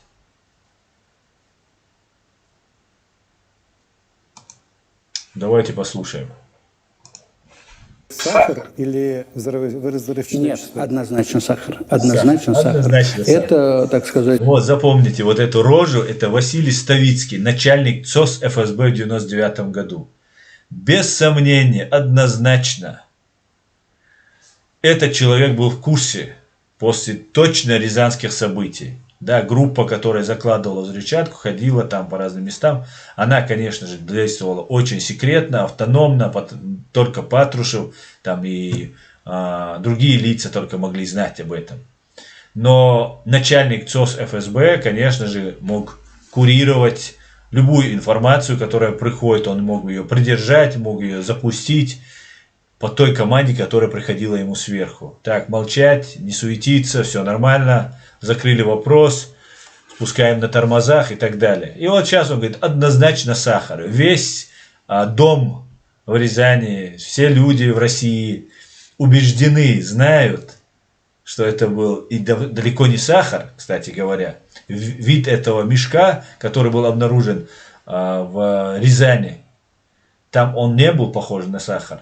Там как вермишель, говорит Картофельников, который обнаружил эту взрывчатку. Он говорит, они были такие гранулы, как вермишель. А похожим на это может быть только такой нарезанный гексоген. Его перемешивали для более мощности, для усиления его мощности с гексогеном. Вот этот нарезанный тротил. Тротил. Во всяком случае, насколько я помню, в тот период, так сказать, разборки проводились, так сказать, это самое. И, естественно, разборки, там проверка была соответствующая, назначена и комиссия, и прочее, прочее. Вот. Естественно, в ходе их было установлено, что это был действительно муляж. Было много версий, что плохо помыли прибор. Вот этот человек, тоже вам хочу его показать, конечно, это такая скотина. Есть такие скотины, которые откровенные и прямые, да, это там какие-нибудь Соловьевы, Маловьевы там и так далее. А есть скотины вот вроде этого Муратова. Муратов возглавляет «Новую газету». Это мерзавец, соучастник и подонок. И в «Новую газету», в которой работал Вячеслав Измайлов, майор там один был такой, свинообразный. Вот этот майор привел человека, я тогда тоже не верил этим, что взрывает Басаев, там чеченцы это делают, я не верил, но я верил майору Измайлову с «Новой газеты». И этот майор Измайлов привел человека. Этот человек в прямом эфире, ну или там по записи, рассказал, и потом это показали по телевизору, что он является сотрудником вот этой террористической группы, которую подготовил Басаев там и так далее. У меня было определенное доверие к Измайлову, потому что он занимался там обменом военнопленных там и так далее, обменом русских военнопленных и наших мирных граждан, которые были в заложниках у русских террористов. И потом этот человек пропал. Измайлов даже не извинился, ничего не сказал, но зато было распространено, и я тогда в какой-то степени поверил, хотя никак не мог понять, для чего Басаеву взрывать эти дома, Для чего это не делать? Ну, потом все, конечно, стало на свое место. И задействованный агент, наверное, ГРУ, если военный, хотя военный может быть и работать на ФСБ, там у них сложные системы, стал соучастником информационного прикрытия террористической атаки на Россию, на русский народ. Но этого прибора, который стоит свыше 20 тысяч долларов... Вот этот Дмитрий Муратов будет сейчас говорить определенную правду, и в этом его хужесть и ничтожность, в отличие от открыто говорящих преступников, немного говорит правду, и потом все это ретушировать неправдой. Он проходит специальные регламентные работы, он проходит специальные чистки, специальные проверки. Больше того скажу. Мысль, которую выражает Муратов, заключается в том, что да, гексоген нашли в подвале, гексоген, тротил, вот эти мешки со взрывчаткой были в Рязани. Анализ, который провел эксперт рязанский, выявил пары гексогена, и это доказанный факт, уже юридический факт. И он его не отрицает. Но как закручивает Муратов? Он говорит, что да, это было, но там, возможно, это были какие-то агентуры, которые огромное количество, которые там не подчиняются никому, используют там. Короче, получается, ФСБ использует агентура. Понимаете, о чем речь? ФСБ, агентура использует ФСБ и начинает взрывать дома. Такие невинные ФСБшники, такие лохи, что так обдурили, и вот ФСБ, и люди, какие-то там террористы, решили, для чего, почему прекратились потом эти взрывы, почему вот этот обман, который был над ФСБ, засекречен на 75 лет. Вот у меня вопросы возникают. Почему убили Щекочихина? Почему машина «Жигули», на которой приехали террористы закладывать бомбу в подвал города в Рязани, если это были учения, почему она была найдена в Подмосковье, в Коломне, и числилась эта машина в угоне? Для того, чтобы проводить учения, нужно было использовать машину угнанную. Да? Получается так. На эти вопросы никто не дает ответов, потому что они разоблачают этих преступников.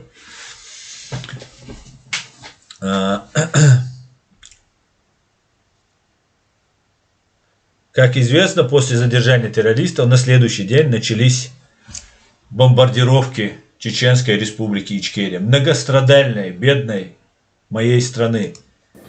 В Рязанском УФСБ, к их чести профессиональной, этот отдел взрывников, по-моему, там было 13 человек. Это были люди высочайшей квалификации, и они обслуживали еще своим мастерством ряд прилегающих регионов. Так вот, на этом анализаторе, на этом приборе до этого никакого анализа гексогена не было. Поэтому случайно завалиться, значит, туда что-то, это и так невозможно, но не могло вообще никак. Они же сделали что? Они взяли некие 3 мелкие пробы, соединили их своим взрывателем и попытались их подорвать. Они не подорвались. Ты уверен, что они не подорвались, потому что это плохая смесь? Ты уверен в том, что эта смесь не была, я не знаю, там, испорчена, не та была консистенция, еще что-то? Вот. Ты уверен в этом? И я не уверен. Можно называть это учениями, можно называть это провокацией. Валентин Гефтер, член независимой комиссии по расследованию дела о взрывах домов, в которую ходил также покойный Щекочихин. Вот этот мерзавец, запомните его лицо, этот мерзавец трус и подлец, который не осмелился после смерти Щекочихина говорить правду. И вот эта сморщенная, вот эта рожа пытается оправдать истинных террористов и взвалить вину на чеченцев. Их задача была простая. Обнаружить в последний момент и спасти жителей этого дома для того, чтобы показать, что ФСБ в данном случае, в отличие от Москвы и Волгодонской, бдит, может предупредить страшные последствия и одновременно обвинить в этом кого еще? Понятно, что тех же чеченских или северокавказских террористов. Я думаю, что в этом была идея этой. Этот мерзавец престарелый скромно пытается увести тему от чеченских на северокавказские. Тогда все заявляли, в том числе покойный мэр Москвы Лужков, заявлял, что это Чечня, связана с Чечней, Рушайло, Путин и другие опять же заявляли. И речь шла не о Северном Кавказе, не о северокавказцах, а речь шла только лишь о Чеченской республике. Ну, он сейчас пытается это заулировать, сказать, не хочет произносить это слово чеченский и так далее. Нет уж.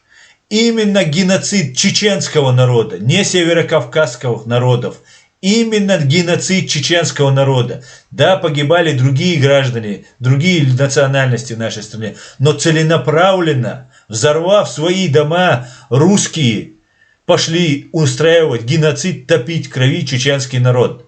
Именно чеченский народ по национальному этническому признаку. Чеченец, ты террорист, ты враг. Вот так было и так продолжает оставаться. Это клеймо, это пятно вот этими фашистами наброшено на нас. Хотя сейчас пытаются завуалировать и сказать там северокавказские и так далее. Да, присоединились потом северокавказские народы, воевали с нами. Их было небольшое количество относительно. И все народы Кавказа не поднялись на защиту и за свободу. Но были отдельные граждане, отдельные национальности, которые героически сражались за независимость, за свободу чеченского государства. И отдали свои души. Честь и хвала им. Да лазу хобал дольцы. В таких случаях... Вот еще один хитрый следователь по особо важным делам прокуратуры Рязанской области. 99 года Дмитрий Плоткин. Тоже завуалированно пытается. Запомните его лицо тоже. Он пытается оправдать эти преступления. Если ты, например, Алексей Пивоваров берется за эту работу и пытается заниматься этим, освещать это, говорить об этом, для него это опасно. Но если ты следователь по особо важным делам, человек, офицер, который должен служить своему народу, не готов говорить правду, то не нужно участвовать вот в этой спецоперации и пытаться обелить КГБшников. Поэтому Дмитрий Плоткин заносится в ту же корзину, где есть остальной мусор. Безусловно, возбуждается уголовное дело. Соответственно, те лица, в данном случае сотрудники ФСБ, это обычные, будем говорить, там, аппаратные, это не оперативники. Так вот эти люди, они, по-моему, не какие-то там самоубийцы, то есть они должны были приехать, да, им что должны были сказать? Вы давайте, вы затащите туда мешки, мы это преступление раскроем, а вас потом там ФСБ, соответственно, прокурор в суде вам... И вы сядете лет на 15. И вы сядете лет на 15, там, на 10. Вы согласны? Да, вряд ли такая история. Я думаю, что ни один такой камикадзе бы не возник. Одной фразой: неумно проведенные учения, или даже не учения, скорее, можно сказать, неумно проведенная проверка. Нужна была галочка, проще говоря. До вас доводились в каком-то виде результаты этих учений, раз это были учения? Конечно же, давалась оценка деятельности всех. Сергей Кабашов, или Кабашев, начальник Октябрьского РОВД в Рязани в 1999 году. Подразделений, которые непосредственно принимали это участие. И, конечно, разбор полетов был. Вот.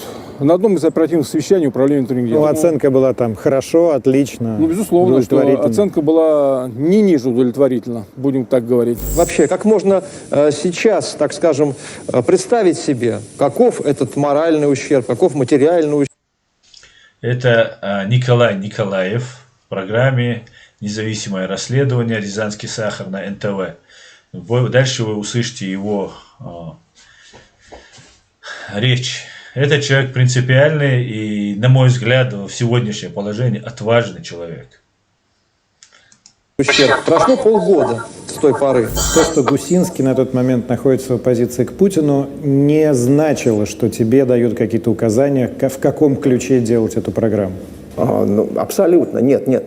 Может быть, я сейчас так сказал, что это как бы в поддержку вот этого постулата, вот что были какие-то указания и ужесточить как бы саму передачу. Нет, так получилось, что программа вышла острой. И, кстати говоря, я вот хотел сказать, мы специально принесли вот все вещественные доказательства по делу, они опечатаны и находятся вот в этом. Мы не можем ее вскрыть без следователя, это решение должно быть определено. Но мы специально принесли.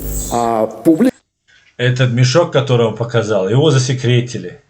Взрыв, теракт Басаева засекретили на 75 лет. Именно поэтому в этих комментариях под этим видео я обязательно оставлю ссылку под нашим видео на этот фильм Алексея Пивоварова, где вы можете почитать и насладиться комментариями, где просто люди прекрасно все понимают. Которая находилась в студии, вот представители того дома сказали, ну откройте, покажите. Окей, мы вам верим, но при условии, что вы откроете пакет. Нельзя, это гостайна. Потом внутри конторы, как принято говорить, вот вы говорите, были разборки, да? То есть руководство было недовольно, руководство, что называется, топало ногами. Общие разговоры, которые шли, как в любой организации, у нас в том числе, так сказать, шли, и они заключались в том, что все это воспринимали как идиотизм. Идиотизм тех, кто организовывал это мероприятие, которым хотелось, может быть, даже выслужиться, может быть, даже, а может быть, и как-то решить проблему как народ. Действительно, оправдание было у них всех одно. Хотели проверить реакцию народа. Проверили. Проверить реакцию народа. Проверили. Ну, известно, что сколько реакций было у народа. В марте 2000 года Перещикачихин, он тогда депутат фракции «Яблоко», подготовил... Юрий Щекочихин, которого вы только что видели, был убит. По всей видимости, вероятно, полонием. Проект постановления Госдумы о парламентском запросе прокурора Устинову по как раз рязанскому сахару. Ну вот эта рожа, тоже преступник, который должен ответить. Но остальные депутаты не поддержали. Да. И дополнительной проверки не состоялось. Да. Почему, как вы думаете? Для меня абсолютно очевидно, почему. Почему? Потому что большинство Государственной Думы, безусловно, контролировали органы. Большинство комитетов, в том числе и комитет по безопасности и противодействию коррупции, возглавляли выходцы из органов. А влияние органов на Государственную Думу было достаточно высоко. Решение не раскачивать лодку, решение дать там спокойно провести выборы. Давайте уже мы, как у нас нынче принято говорить, перевернем эту страницу. Вы слышите? Перевернем страницу, давайте не раскачивать лодку.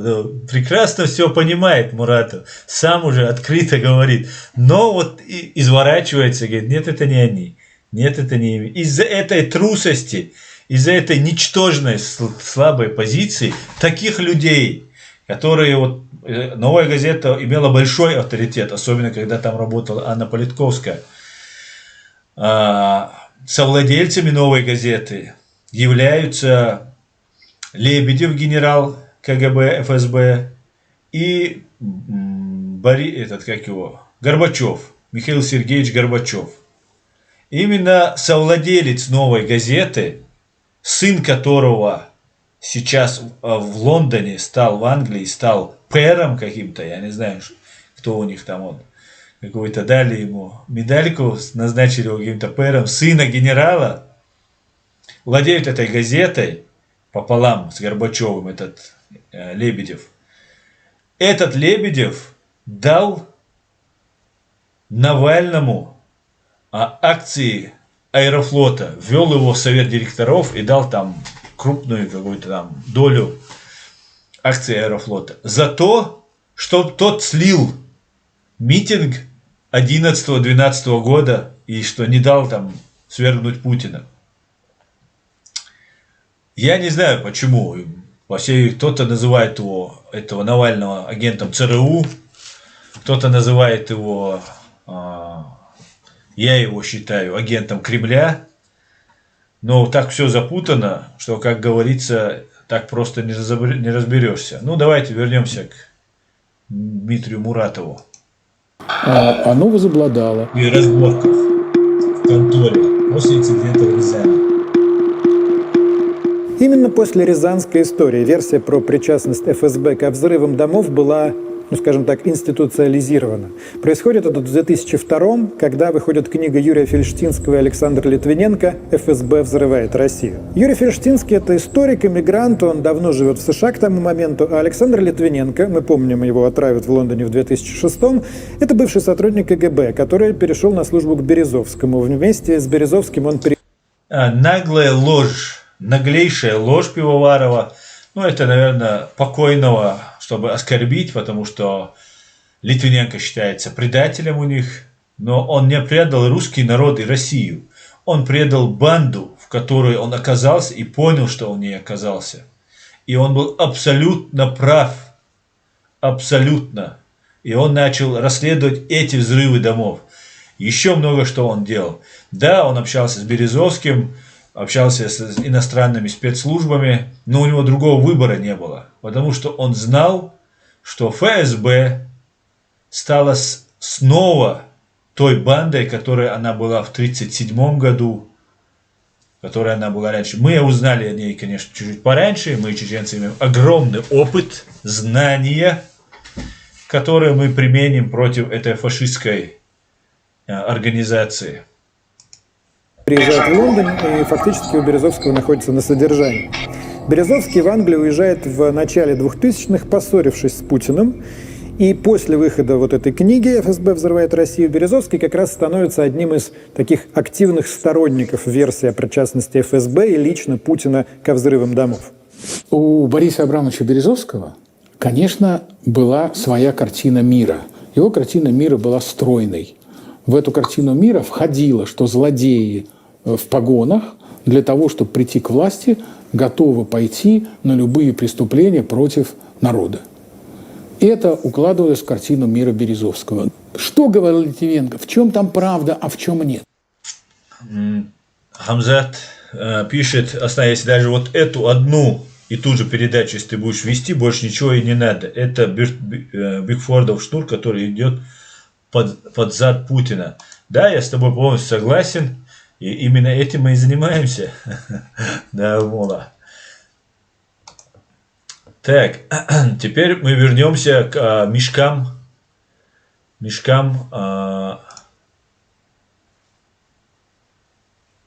Сейчас, одну минутку.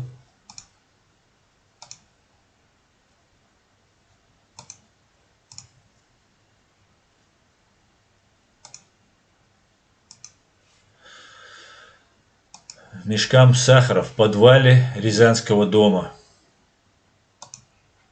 Давайте посмотрим вот этот момент. Это самый важный момент в этом преступлении, который открывает нам много секретов. Которые называют резонансными, они еще только произойдут. Я имею в виду Нордост и Беслан. Почему же вот в народной памяти зацепилась эта серия взрывов, эти взрывы домов? Почему за ней тянется шлейф чего-то очень мрачного, полусекретного и крайне неприятного? В основном и во многом из-за несостоявшегося взрыва, который то ли мог прогреметь, то ли не должен был прогреметь здесь, в Рязани, на улице Новоселов, 14/16, 22 сентября 1999 года. Этот эпизод останется в истории как «Рязанский сахар». Поступил сигнал от жительницы, что якобы кто-то ходит по подвалу. Ну, в 10:30 подошли, слезли в подвал, и там, похоже на взрывное устройство, было обнаружено. Тем вечером водитель автобуса Алексей Картофельников возвращается домой с работы. Вот он, этот герой. Я этого Алексея Картофельникова считаю чуть ли не родственником. Вот такое у меня к нему теплое отношение. И видит, что у подвальной двери припаркован... Надеюсь, этот Картофельников не против нашей независимости, а то придется его исключить из родственников. Подозрительная машина с заклеенными номерами. Из нее 3 человека, 2 мужчины, 1 женщина. Вытаскивают какие-то мешки, тащат в подвал. После московских взрывов вся Россия на стреме. Картофельников поднимается домой, звонит в милицию, приезжает ППС. Троица уже уехала к этому моменту.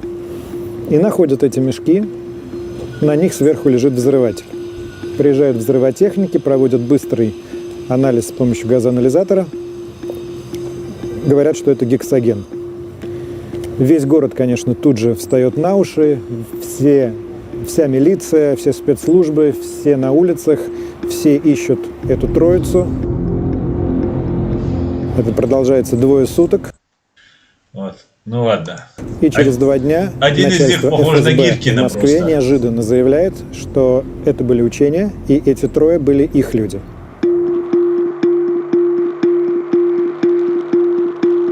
Вот этот подвал, куда они заносили мешки, он с тех пор заперт.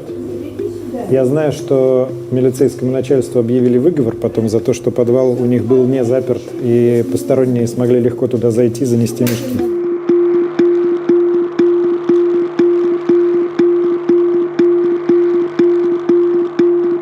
Это у меня дочка делала. Он пришел и сказал, вот видел, там не соответствует номер этому. Регион, наверное, не тот. Да. И что, дочка? Звони в милицию. Мы попросили самого Картофельникова об интервью, он отказался. Боится Картофельникова. Он стал звонить, не берут. Не берут? Да. Так. Не берут. Она, нет, звони. И звонил до тех пор, доставил, пока там трубку не взяли. На дежурном автомобиле я прибыл туда в адрес. Вкратце ситуация была понятна. Мною были приняты меры к тому, чтобы обеспечить эвакуацию жильцов и обеспечить проверку всех близлежащих домов на предмет таких же возможных закладок. То есть вы рассматривали эту ситуацию как боевую? Ну, безусловно, конечно, потому что такие события встречаются у кого-то 1 раз в жизни, у кого-то и вовсе могут не встретиться. Поэтому, конечно же, повышенная тревога и серьезность по отношению вот к этим событиям, она, безусловно, присутствовала. Там был взрывотехник на тот момент милиции общественной безопасности Ткаченко. Вот он, насколько нам известно, значит, какое-то количество вещества было взято из мешка, он был открыт, вскрыт ими, насыпано на асфальт, и его пытались произвести взрыв. Проверить, сдетонирует ли он. Вот, насколько известно, там он не сдетонировал. После этого была проведена уже экспертиза. Ну, я так понимаю, вот этим вот экспертно-криминалистическим центром. Или там, они используют газоанализатор, это очень известная история. Газоанализатор показывает некие пары, схожие с гексогеном, на основе чего Ткаченко делает вывод, что это взрывчатое вещество. И жильцов эвакуируют в... Юрий Ткаченко – это тот эксперт, который проводил экспертизу.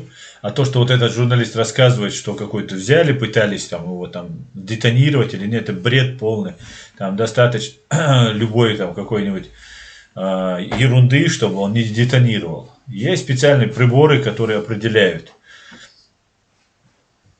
И так его так взрывать нельзя. Надо детонатор нужен, как положено.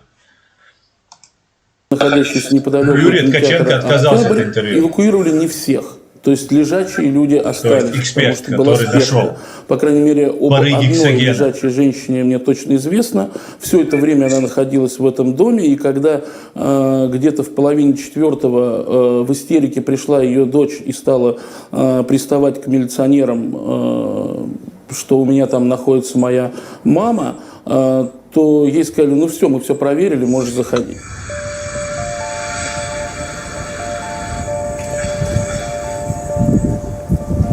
Я одно запомнила, что было очень страшно. Страшно это, ну вот как, неизвестность. Страшно это вот военные люди вот с этим. И народу было очень много. И вот этот дом весь вышел. В общем-то. И после этого мы тут у нас организовались дружины, стали, значит, все это охранять. Представьте, русские, представьте, Ваши спецслужбы вас убивали, и вы вынуждены были организовываться, чтобы защищаться от своих же спецслужб, которые вы боялись произнести, что это они. В каком ужасном, запуганном состоянии мы все находились. Это просто невероятно. Люди не должны так жить. Люди рождены свободными, и они должны честно, свободно прожить свою жизнь. И без страха. Без страха. А если ты боишься, значит, ты начинаешь обманывать себя, что это не они, там это, третье, десятое. Нет, надо прямо честно говорить, смело говорить. Город, конечно, был, можно сказать, что в паническом настроении, потому что люди поняли, что вот эта беззащитность перед терактами, она не где-то там в Москве, в Волгодонске, в Буйнакске, она здесь, рядом. И добавляла такого угнетенного состояния еще и то, что никто не задержан, план перехвата в действии, полиция и ФСБ отрабатывают версию, что люди находятся в городе. И дальше происходит интересный эпизод. Телефонистка, я не знаю, как это правильно называется на тот момент, Надежда Юханова, перехватывает некий телефонный разговор, о котором сообщает в ФСБ. Юханова перехватывает телефонный разговор, слышит, как мужчина говорит, что в городе расставлены блокпосты, всюду введен план перехват, на что ему на другом конце провода отвечают: покидайте город по одному. Внимательно слушайте. Один человек его действительно покинул именно на том автомобиле, который был, что примечательно при плане перехвата. Да? Этот автомобиль, который покинул один человек, по всей вероятности, это была женщина. Уходить троллейбусами там было, говорилось. Это, видимо, что-то подразумевалось. Но она уехала, по всей видимости, одна женщина. Двое мужчин были задержаны рязанскими правоохранительными органами. Человек, женщина, по всей видимости, уехала на «Жигулях», которые потом нашли в Коломне. «Жигули», которая использовалась для учений, которые уходили по одному от учений. Учения, которые засекретили на 75 лет. «Жигули» это оказалось на угнанном, ворованной машине. Это была полная конспирация, видимо. Спецслужбы России так конспирировали, чтобы вот эти учения провести максимально приближенные к реальности. Автомобиль нашли в Коломне. Брошенным. Автомобиль был брошен, человека не было. Да? А двоих людей задерживают. Сейчас там еще очень важная деталь. Пробиваются ли номера, откуда был звонок из Москвы? Ну да, вот это вот самый уникальный, наверное, в этом расследовании, самый пикантный момент, да, когда оперативники, которые пробивали номера, поняли, что эти номера принадлежат к АТС ФСБ России. Так, и что происходит дальше? И вот дальше происходит... Понимаете, да, те террористы звонят в Москву, телефонистка их прослушивает, и тот номер, на который они звонят, это номер ФСБ, центрального аппарата ФСБ. Взгляд, самое интересное, что дают команду «отбой», и тем не менее наши оперативники, ФСБ или МВД? ФСБ, они никогда об этом не говорили, но это же очевидно, да, что они проводят задержание. Что говорили на тот момент оперативники? Что они выполнили полностью всю свою работу, то есть они дело довели до конца. Дальше получается, что им предъявили служебные удостоверения, да, и я так понимаю, что захват-то был не мягким, а жестким. А дальше непонятно, что произошло, но про этих задержанных мы ничего не знаем.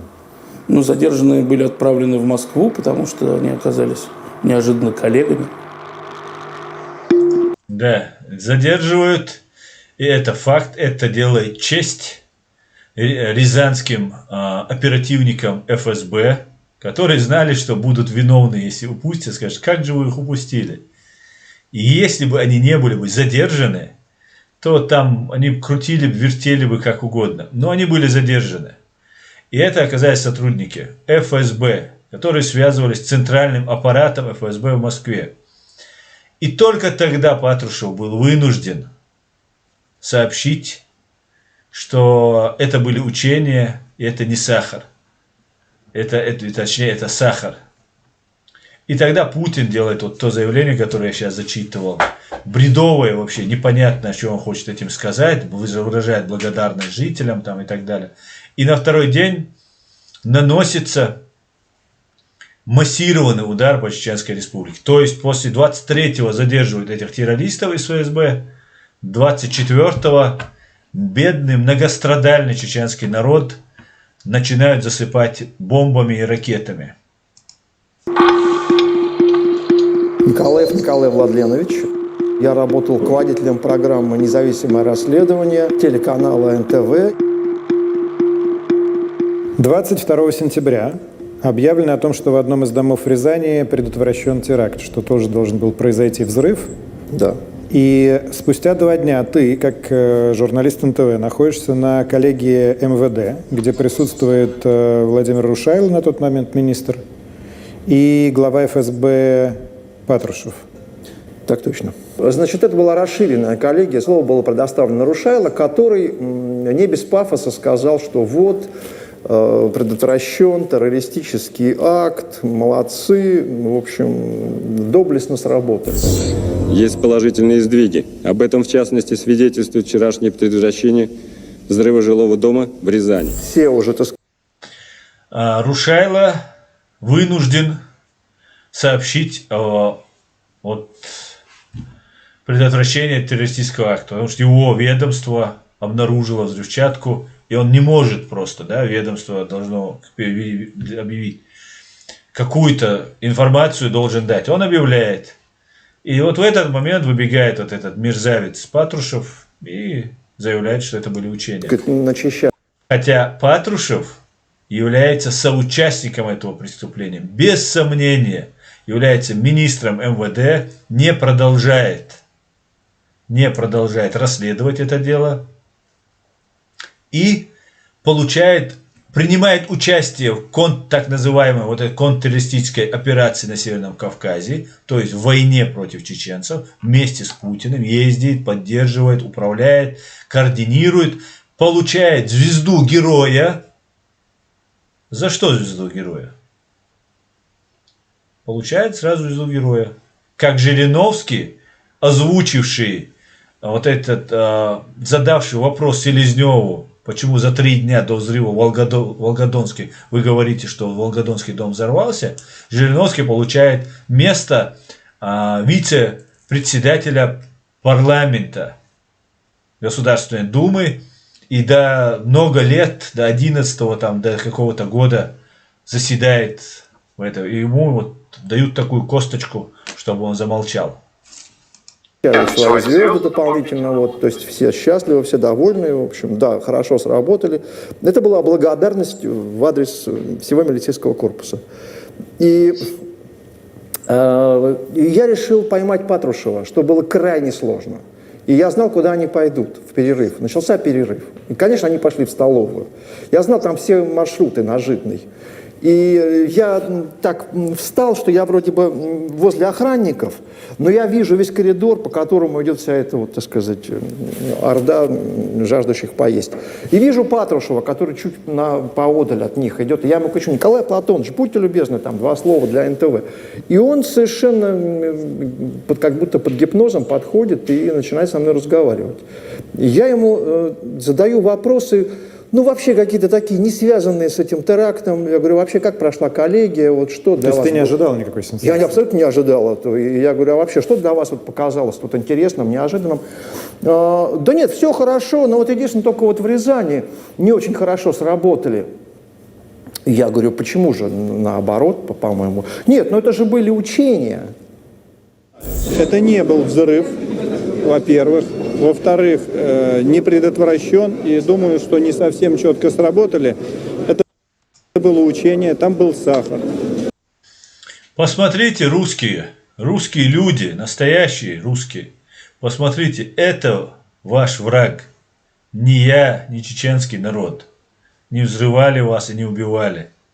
Только когда вы приходили на нашу землю, убивали нас, мы сопротивлялись.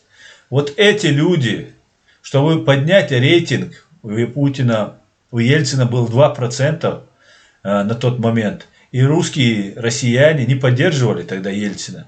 И власть могла уплыть любому какому-нибудь честному, свободному русскому, который встал бы, залез бы на какую-нибудь баррикаду и сказал бы: я поведу вас, грамотному, образованному, который огромное количество среди русских, и это правда. Но для того, чтобы этого не произошло, чтобы Россия не пошла по демократическому, правовому пути, эти люди не могли отпустить власть. Они не могли делиться этой властью. Так как и Ельцин был марионеткой, и в это трудное время, когда они из СССР сделали СНГ, попытались сохранить из своей вот этой плановой экономики, перейти на рыночную экономику, стать нормальной цивилизованной страной, фактически войти всеми своими вот этими ГБшными институтами во все институты Европы, международные институты, чтобы быть намного сильнее, чем Советский Союз, потому что раньше в Советском Союзе им все ограничивалось. Вот эти люди убивали вас, и это ваш враг в первую очередь. И потом, конечно же, уже и наш. Взрывчатого вещества не было. Рушайло узнал об этом от меня. Я после того, как закончилась беседа Патрушева с прессой, пошел за кулисы коллеги и сказал ему, что сейчас Николай Платонович Патрушев сказал о том, что это были учения. Ну, мягко говоря, Рушайло был очень удивлен. Они сидели за одним столом. Вот этот человек сейчас пытается сказать, что Рушайло... Конечно, Рушайло мог сделать вид, что он не знает. С другой стороны, Рушайло мог не знать. Его назначили буквально за несколько месяцев до терактов, то есть до сентября 1999 года. Рушайло был назначен министром внутренних дел. И, конечно же, он мог быть не посвящен непосредственно. Но это был свой человек, который в случае провала, а если будет провал, задержание будет производить менты, то Рушайло должен был как свой человек прикрыть. И он прикрыл. И секретным указом Рушайло награжден орденом или медалью, как она у них там называется, Героя России. Они могли обменяться этой информацией до коллеги, пока там ждали Владимира Владимировича Путина, который на этой коллегии присутствовал. Но, в общем, как-то вот Николай Платонович решил сказать об этом журналистам, а не министру внутренних дел. Я был в очень хороших отношениях с пресс-секретарем Рушайло. Так просто по жизни случилось, что мы с ним, так сказать, были знакомы и прежде. И несмотря на генеральские погоны, он мне позвонил, сказал: ты знаешь, Рушайло в истерике бьется.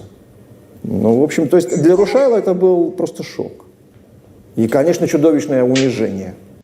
Понятно, что как в такое время, что происходит в редакции в этот момент, да, сразу же срочно ищется оператор, я еду сам лично, предварительно звоня Сергееву, начальнику управления ФСБ по Рязанской.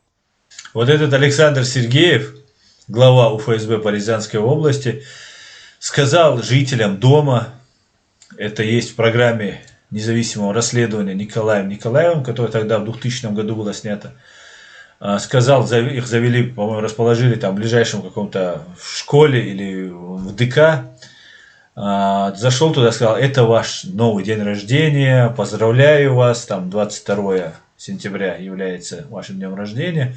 А потом уже на этой передаче он говорил: нет, это были учения, когда уже сверху стукнули по башке. области, чтобы получить комментарий, причем в безапелляционной форме. То есть он отказывался, мы говорим, что это невозможно так отказываться, когда уже федеральные каналы об этом говорят. То есть нам идут навстречу в пресс-службе ведомства. Это сейчас невозможно представить. Это невозможно представить, потому что ведомство и сам Сергеев на тот момент были довольно открытыми, да, для журналистов. И мы вот вчетвером, 2 журналиста, 2 оператора, записываем синхрон Сергеева, где он говорит, что это были учения, фактически транслирует версию Патрушева, и на наши уточняющие вопросы отвечает, что мы об этом не знали. Для нас это самих было полной неожиданностью. В этом случае понятно, что мы не совсем в это верим, как журналисты, но, с другой стороны, физиогномически, глядя на реакцию этого человека, при всем том, что люди из этих структур умеют хорошо скрывать свои эмоции, видно, что человек в данном случае говорит нам правду. Что он не Его знал. взгляд действительно несколько рассеян. Он действительно 3 бессонных ночи, вся служба на ногах. И понятно, что тут вдруг вся их работа по предотвращению идет немного не по тому сценарию, если не сказать прахом. Мне кажется, очень сложно было ему озвучивать эту позицию. Вот еще один из тех сюжетов, который сейчас невозможно представить. Через полгода после событий в Рязани на телеканале НТВ выходит программа журналиста Николая Николаева «Независимое расследование».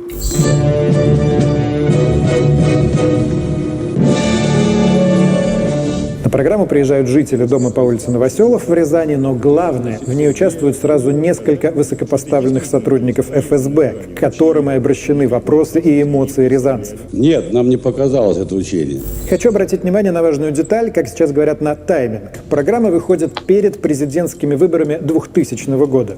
НТВ, принадлежащий Владимиру Гусинскому, находится в оппозиции к Путину. До этого там была драматическая предвыборная кампания между Евгением Примаковым, с ним еще шел московский мэр Юрий Лужков, с одной стороны, и Владимиром Путиным. За ним стоит семья уходящего президента Ельцина. И в тот момент телеканал НТВ и Владимир Гусинский поддерживали Лужкова и Примакова, а Борис Березовский и Первый канал, которым Березовский на тот момент владеет, они поддерживали Путина. И именно тогда Сергей Доренко в своей программе на Первом жестко мочил Лужкова и Примакова. На этой неделе московский мэр стремительно терял честь и достоинство. И, кстати, между Первым и НТВ был жесткий клинч, я это хорошо помню. ФСБ легко согласилась участвовать? Ну, надо сказать, что вообще тогда правоохранители, в общем, особенно-то не таились. И мне даже показалось, что они слишком легко согласились. То есть, видимо, были какие-то установочные там моменты. То есть, видимо, сказали, надо прийти и сказать, чтобы уже не было никаких экивоков, чтобы уже все там поставить точки над «ё». Прямо перед выходом программы ФСБ как раз закрывает уголовное дело по факту обнаружения взрывчатого вещества, открытое вот в сентябре. И в твоей программе Станислав Воронов, это замглава Следственного управления ФСБ, отчитывается по итогам дела и зачитывает приказ с планами учений. Давай посмотрим это. В соответствии с этим приказом планировалось провести на территории всех субъектов Российской Федерации силами милиции, Федеральной службы безопасности крупномасштабную операцию под условным названием «Вихрь антитеррор». Подписали Патрушев и Рушайло. Ну, на самом деле, конечно, вот с этого казуистического языка это можно перевести. То есть, ведь в конечном итоге, если представить себе даже, что Рушайло подписал вот этот вот пакет мер, да, но там же не было написано в этом пакете мер про рязанские учения. Ну, логично. Поэтому теоретически все сходится. Вот. То есть, да, такое могло быть. Но на самом деле, ну как можно было не доложить главе комиссии по антитеррору? В тот момент Владимир Рушайло возглавлял антитеррористическую комиссию при МВД России. И он, конечно же, был посвящен. Но, так как он свой человек, ну, он не был, возможно, посвящен вот именно в теракты, но он прекрасно, наверное, понимал, что происходит в стране. И он был потом, его дальнейшее поведение, награждение его звездой героя говорит о том, что, конечно же, Рушайло несет ответственность.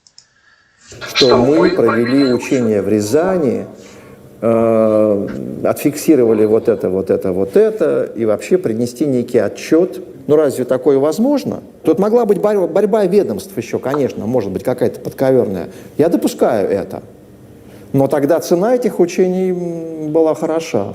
Сергеев вскоре уходит в отставку в должность в звании генерал-майора с почетом. Его провожают на пенсию, и он занимает должность главного федерального инспектора как раз в формировавшихся тогда вот этих институтах полпредов. Но по всему видно, что, наверное, он разочарован. И хотя никто не называл в городе Александра Васильевича виновником того, что вот произошло. То есть это по-прежнему оставался достаточно общительный, в меру общительный с журналистами человек.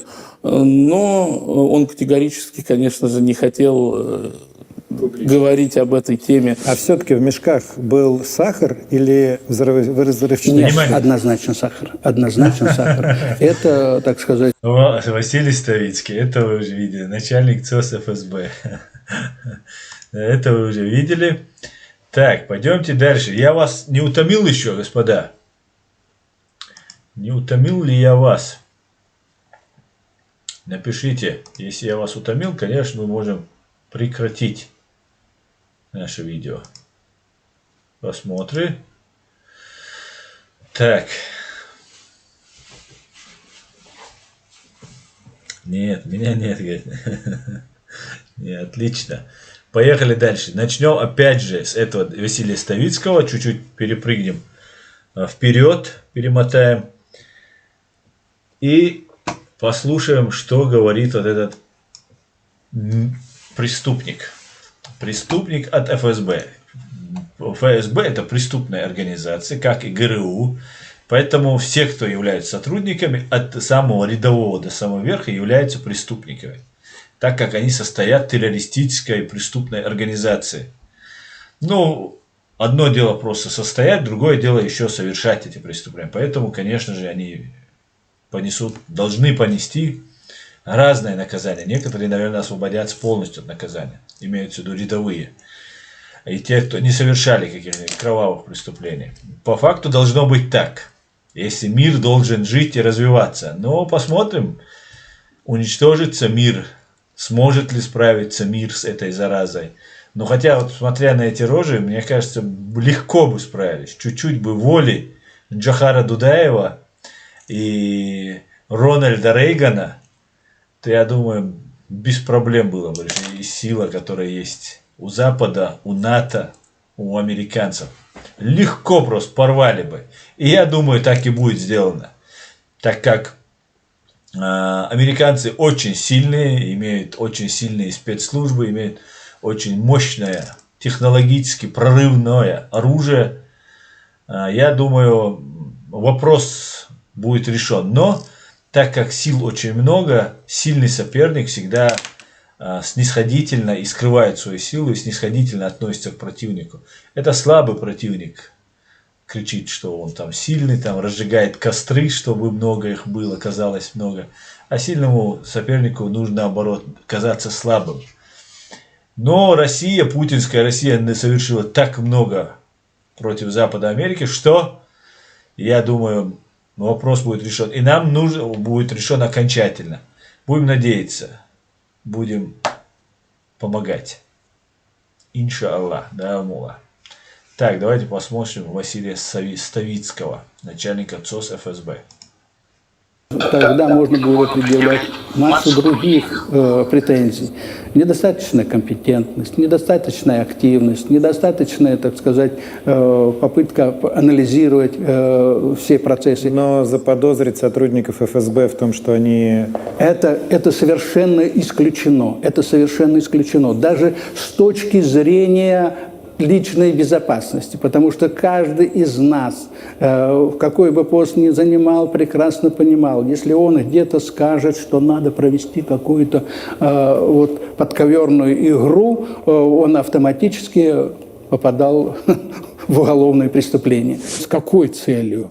Это... Да, там только момент, не каждый из вас рядовых, а самый верх, директор ФСБ.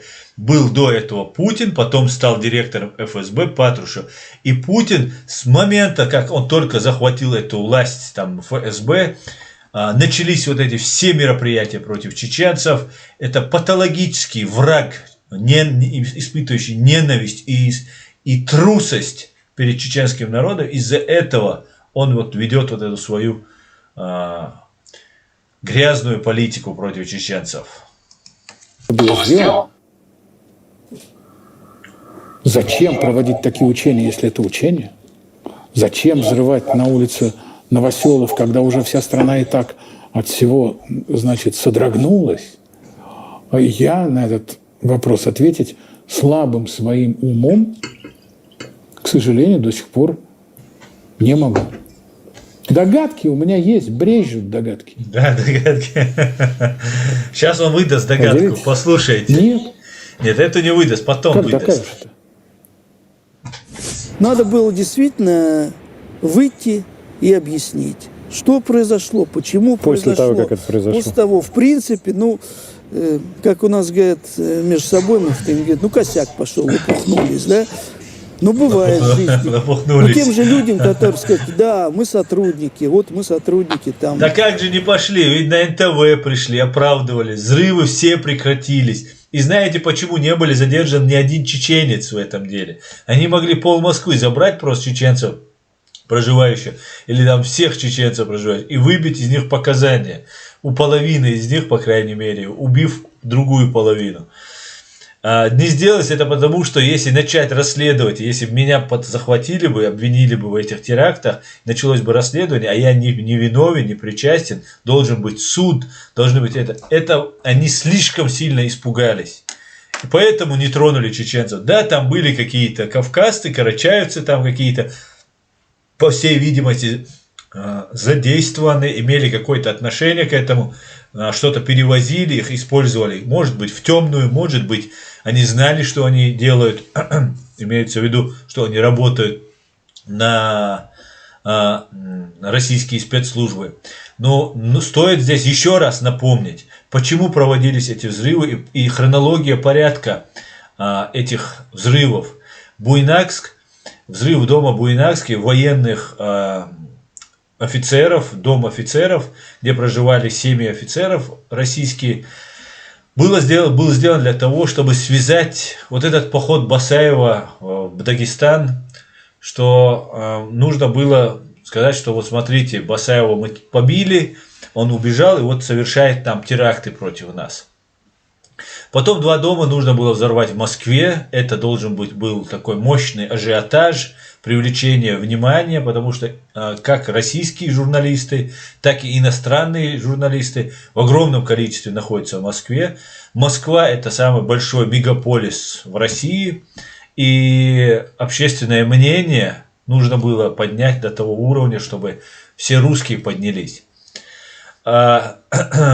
Помните, и это любимое дело Путина, всегда прятаться за русский народ. Нагадить где-то, а потом сказать, это должен весь народ решить. И вот он в Новой Зеландии, когда он, по-моему, Новая Зеландия, куда он ездил, он там говорит, что взрыв совершили бешеные звери, то есть они, о себе он говорит, и что это должен быть ответ народа, такой народный такой ответ и так далее. Ну и вот русский многострадальный народ, конечно же, поддержал своего этого убийцу и пошел топить нас в крови. Третий взрыв, 4-й взрыв, который произошел в Волгодонске, произошел именно потому, на мой взгляд, я проводил свое общественное расследование по этому поводу, я считаю, что это связано с атомной электростанцией, которая находится, и она находится очень близко к Европе. Это для того, чтобы запугать Запад, западных политиков, которые не вникают в разные там подробности, эти хитросплетения и спецоперации КГБшников. Они тут как бы рассчитывают, что они свободны, у них демократия, их спецслужбы не трогают ни свои, ни чужие, что они вот занимаются какой-то там политической деятельностью. Ну и вот тут какие-то исламисты, которых 3 года лепили исламистов, в центре Грозного проводился расстрел людей. И это, конечно же, не было в пользу правовой демократической Ичкерии и президента Масхадова, который по факту был против, но так как судебная власть и другая власть, разделение властей, принцип разделения властей в Чечне присутствовал, судебные там органы решили, который, кстати, руководил Ахмад Кадыров, и там еще один, который там рядом, сейчас с Кадыровым вокруг рядом находится, которые все-таки призвали, вот нужно казнить этих людей. Это люди были совершившие тягчайшее преступление, убийство особо жестоким способом. И, видимо, по нашему уголовному кодексу они заслуживали смертную казнь, но их нужно было, как сказал муфтият, суд, судебные какие-то органы, какой-то разброд и шатание было, это тоже факт. В нашей стране нужно расстрелять на площади, и они были расстреляны, казнены. После этого, конечно же, мир отвернулся от нашего президента, от республики, мнение начало меняться не в нашу пользу. И взрыв атомной электростанции под Волгодонском, в Ростовской области, недалеко от Волгодонска, в 15 километрах, это, конечно же, очень способствовало.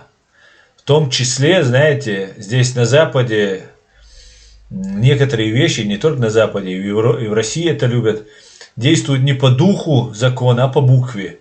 Не тот смысл, который заложен законодателем, используется, а есть документ. Все такая вот машинная работа, да, без эмоций, без разных рассмотрений глубинных моментов в деле. Принимается решение. И вот это был акт запугивания Европы. Рязанский же взрыв, который не состоялся, должен был состояться, так как в Рязани находится самое большое количество военных учреждений.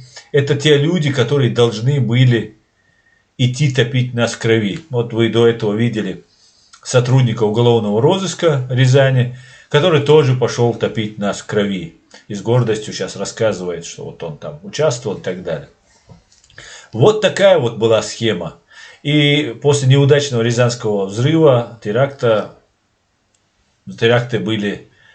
прекратились. Ну и началась полномасштабная война против чеченского государства. Инспекторского подразделения. Вот мы проверили, вот у нас план, вот у нас то-то. Ну вот проверили, молодцы, спасибо, еще поблагодарить, кому-нибудь вручить какие-то благодарственные письма, жильцам там, перед жильцами извиниться. Но, в принципе, этого сделано не было. И, соответственно, вопрос, он повис в воздухе. А вот когда уже потом, когда объявили, что это учение, то Сергеев приезжал к вам, нет? Никто не приезжал? Нет, к нам приезжали иностранцы. Из Италии, из Соединенных Штатов Америки, из Германии. Журналисты? Да. А вот российских Они не практически каждый год приезжают. Вот в этом году что-то не было, скажем. Ну, серьезно? Да.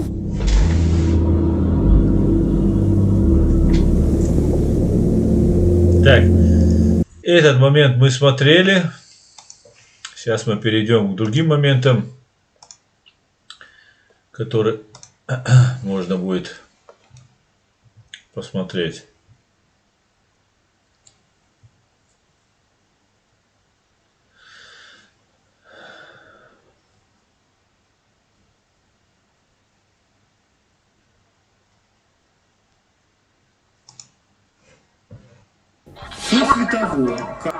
Так, сейчас я вам покажу момент, кого, как говорит Алексей Пивоваров, кого боевики обвинили в организации теракта. И здесь мы сейчас увидим историка Юрия Фельштинского, который написал с Литвиненко книгу о взрывах домов.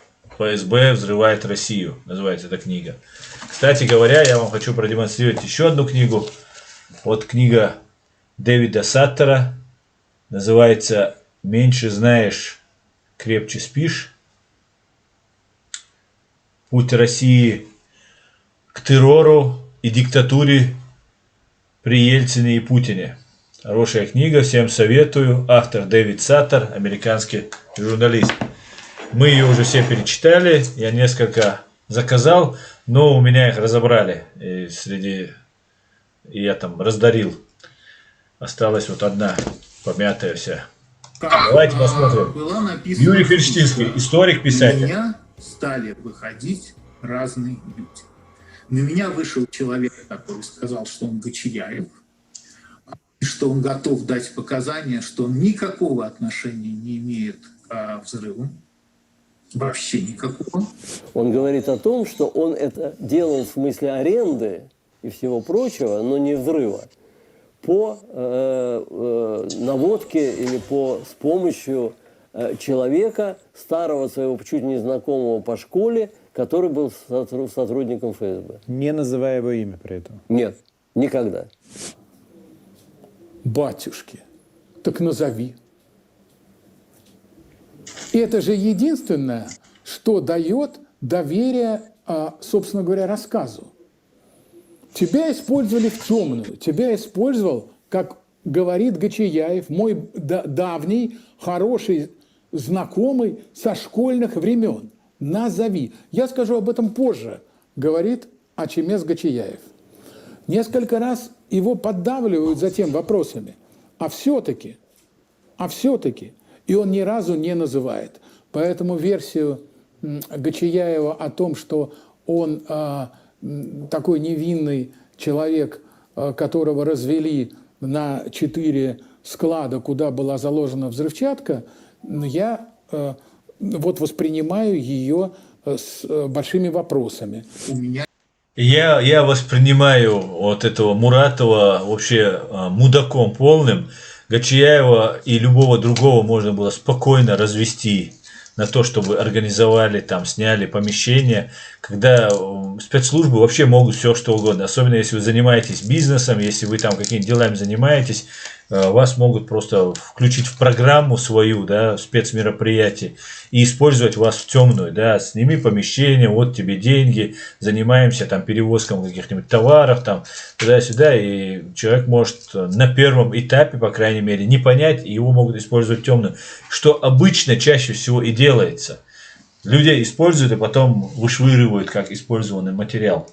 У меня нет никаких независимых указаний на то, что этот человек Гочияев, безусловно. Даже копии паспорта у меня нет, его и никогда не было, да, ничего этого нет.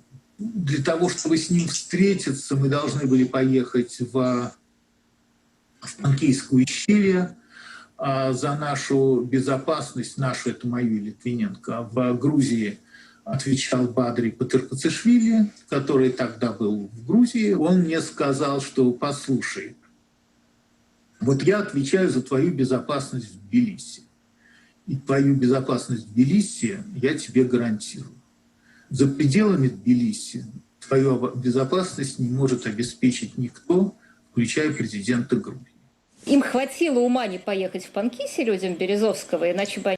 Вот это просто Юлия Латынина, журналист так называемая, пропагандонша, занималась расследованием взрывов домов. Ее бросили хозяева на этот тяжелый участок фронта работы для того, чтобы она запутывала, чтобы она несла ерунду полную. У нее это очень плохо получается. Вот это ее ложь, ее вот эта постоянная грязь, которую она лила на людей, видимо, выразилась на ее лице. И вот эта неприятная на вид женщина является информационным соучастником информационного прикрытия этого взрыва. Она запутывала, она что только не придумывала для того, чтобы вот отвести мнение людей от того, что взрывы домов в 1999 году совершили русские террористы из ФСБ. Они там остались в качестве заложников. Значит, они там как-то сложным образом передавали друг другу эти записки. И вместо того, чтобы спросить у этого человека: слушай, если ты бизнесмен не при делах, то что ты делаешь в Панкисе вместе с арабскими и чеченскими боевиками? А он это делал потому, что, если это так, для того, чтобы, я буду опровергать ее ложь, она здесь много выдает разных лживых тезисов, для того, чтобы спастись от вас, да, рядом находясь с чеченцами, с другими, это можно в безопасности находиться от вас. Это, знаете, как если по журналисту западному Бен Ладен из Тора Бора прислал записку, что я не виноват во взрывах 11 сентября, да, и приезжай ко мне в Тора Бора, поговорим. Она сравнивает наше чеченское государство, наших людей, которые защищали, сравнивает с террористами. И вот он тут спрятался где-то, и к нему уехал туда Гачияев. Ну, просто наглая подмена понятия. Но этим занимались на протяжении вот всей истории России. Особенно вот я то, что помню, последние вот 25-26 лет.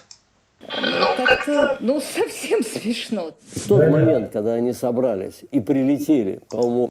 Кстати говоря, много таких людей здесь, по-моему, только один человек настоящий, смелый, открытый человек, честный, это Николай Николаев. Остальные, конечно же, это галимые просто мерзавцы, пропагандоны. Валентин Гефтер, который был член независимой комиссии, просто позорище, позор. Щекочихин, который погиб зря, потому что вот этот мерзавец не должен был быть с ним рядом. Получается, если этот мерзавец, эту же комиссию теперь, от имени этой комиссии, в которой погиб, за участие в которой, за расследование, в которой погиб Щекочихин. А этот человек просто продолжает ГБшное, ну, жить хочет, ну, уедь за границу и продолжай говорить. Не будь соучастником. Вот. В этот же день произошла операция по задержанию группы чеченцев. Была перестрелка, многие были убиты, а Крым-Шавхалов был ранен. И, конечно, Фельштинский и Литвиненко никому с кем повидаться не могли, а наоборот в страшной панике срочно улетели, потому что это было известно из СМИ, там, или их предупредили, что вот боевая операция, они чуть ли... Понимаете, о чем речь? У меня есть видео на канале, где я со слов «Новой газеты» рассказываю эту информацию. Там, конечно, может быть не совсем в точности, но вот убийство вот этих карачаевцев, которые находились там, чеченцы были, и карачаевцы, двоих, по-моему, задержали, привезли в Москву, там судили и так далее. И это произошло именно в то время, когда Фельштинский и Литвиненко должны были поехать и встретиться с этими людьми. Значит, их вели. Скорее всего, там тоже была информация, что грузинские спецслужбы, у них была утечка информации, среди них были предатели, которые сообщили информацию. И чтобы вот Фельштинский с Литвиненко не добрались до этих людей, чтобы те могли дать интервью и прояснить кое-какие моменты для расследования, их в срочном порядке ликвидировали. Их ликвидировали, Фельштинский и Литвиненко вынуждены были уехать. Двое других боевиков задержанных, они в своих заявлениях, которые тоже делали еще даже до ареста, они тоже говорят, что ими руководила ФСБ, это они так говорят, и называют уже фамилии. Называют фамилию Германа Угрюмова, сотрудника ФСБ. Но к этому времени Герман Угрюмов умер. Умер в Чечне. Поэтому мне понятно, почему называется фамилия Германа Угрюмова. Он ничего не может сказать. Что касается Германа Угрюмова, естественно, они могли знать эту фамилию, но вряд ли они его знали. Вот. Слышать они могли просто фамилию. Извините, это был замдиректора, который непосредственно... Замдиректора ФСБ. Замдиректора ФСБ, который непосредственно принимал активное участие в борьбе с террористами в Чечне. Но тут вот этот Савицкий рассказывает, что Угрюмов, который был замдиректором ФСБ, а тот, кто был директором ФСБ, мы все знаем, это был Патрушев. Обычно, как говорят, да, замдиректор, зам – это самое важное лицо, вся работа на нем, на заме. И он находился в Чечне. Конечно же, без сомнения, те карачаевцы, которые говорили о связи с Угрюмовым, что Угрюмов замешан на этом, что он этим занимался, что он подготавливал все это. Вот этот Угрюмов, который потом воевал в Чечне, конечно же, Советский говорит, невозможно знать. Ну как не знать, если ты приезжаешь в Чечню, прячешься среди чеченцев, да, уже там началась война, но это более безопасное место, где-то в Грузии прячутся, где находится безопасное место, где Россия не может до них добраться, хотя смогла добраться и уничтожила их, и некоторые задержали. И, конечно же, Угрюмов был причастен и был в этом деле, на мой взгляд, конечно же. И Угрюмов, как-то говорят, сказал, что нам пришлось взорвать 4 дома, чтобы Путина посадить в кресло президента. Интересно, сколько нам нужно будет пролить крови, чтобы выкинуть его из этого кресла. После этого Угрюмов скоропостижно от сердечной болезни скончался. Ему было присвоено звание Героя России. Героя дали. Вот. Мы постоянно, как говорится, посещаем его кладбище. Как он умер? Как он умер? Он умер от сердечного приступа. И называют фамилию Макса Лазовского, который криминальный авторитет, тоже якобы связанный с ФСБ. Загадка номер 2 для меня. Вот первая с прапорщиком Капнадзе. Загадка номер 2 – это Макс Лазовский. Макс Лазовский – боксер, спортсмен, умный, дерзкий, быстрый, представлялся нелегальным сотрудником Федеральной службы безопасности. Макс Лазовский был причастен к 2 очень странным преступлениям. Во-первых, он был причастен к взрыву троллейбуса. 27 декабря 1994 года в Москве в районе ВДНХ был взорван автобус. Исполнитель теракта Владимир Воробьев был задержан, погибших нет. Владимир Воробьев заявил, что он действовал по приказу ФСБ, когда его задержали. Взрывов домов был взорван троллейбус. Также вот Макс Лазовский, про которого он говорит, из его банды один сотрудник при минировании закладки взрывчатого вещества на открытом месте в метро, да, на их рельсах, где электричка выходит из-под земли, закладывал эту взрывчатку, и произошел взрыв, непроизвольный взрыв, где погиб сотрудник, и, как выяснилось, это был офицер ФСБ. Тоже много фактов, что вот Лазовский много чего совершал. И, конечно же, Лазовский мог быть задействован. А мог быть и задействован кто-то другой. Но это одна банда, одна мафия, которая не остановится ни перед чем. Там, по-моему, но они плохо кончают все. Но его сообщник сказал, что он взрывал этот троллейбус, будучи абсолютно уверенным, что он выполняет задания органов. Что так ему объяснил не называет ФСБ. Макс Лазовский.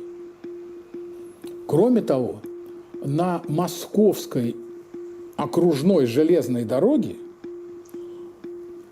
был взорван там, типа тепловоз с вагоном, по-моему. Был взорван мост через Яузу. Нет. Там на перегоне Московской 18 ноября 1994 года, это то, о чем я вам говорил, через Яузу, это мост через Яузу, на перегоне Московской окружной железной дороги произошел взрыв, где погиб сотрудник ФСБ. И эту взрывчатку тоже заложил и взорвал Макс Лазовский. Нет, неправда. Человек от Макса Лазовского, который погиб.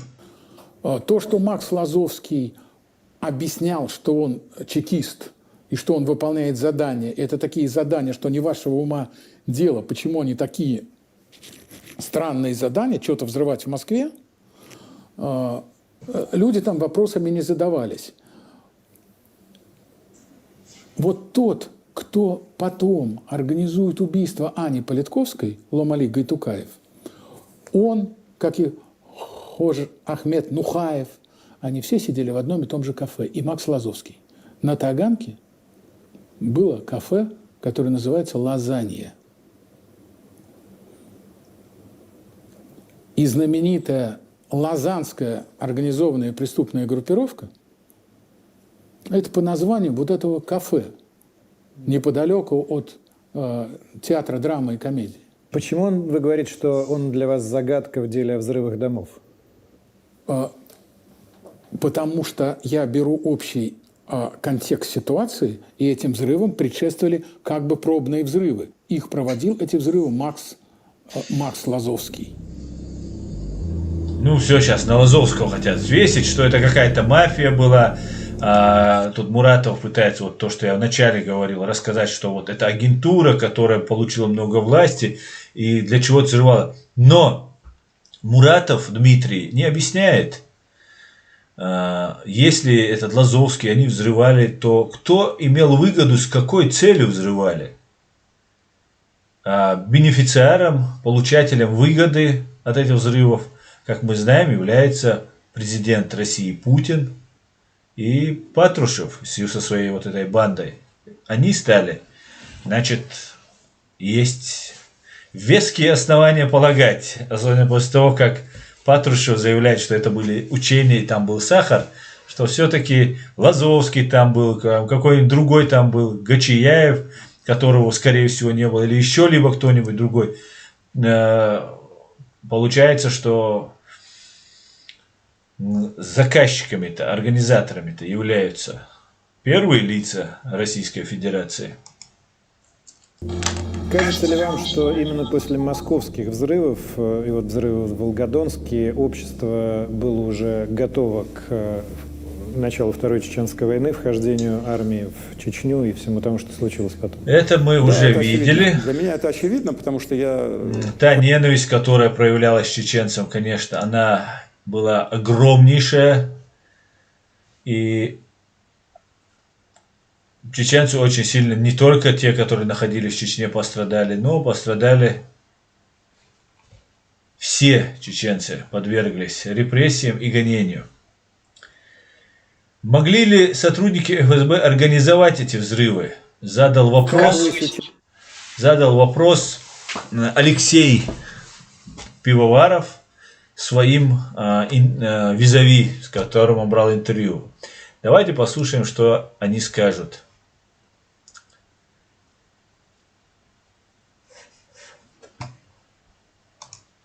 И вот уже у нас заканчивается наша передача. Сейчас, спустя 21 год, отвечайте на вопрос, что произошло в Москве. Как вы отвечаете на вопрос? А ну-ка, ответь. Я почти не сомневаюсь. Ну, на 99, может быть, процентов. В том, что это была операция, скажем так, условно, северокавказских террористов.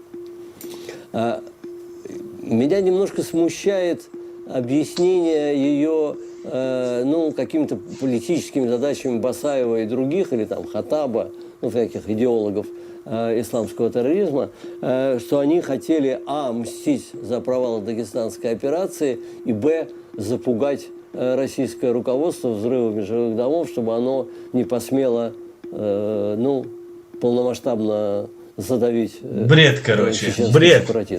Но то, что... Да, бред, короче, да, запугать. Наоборот, разозлили, раздраконили, взяли 4 дома, взорвали.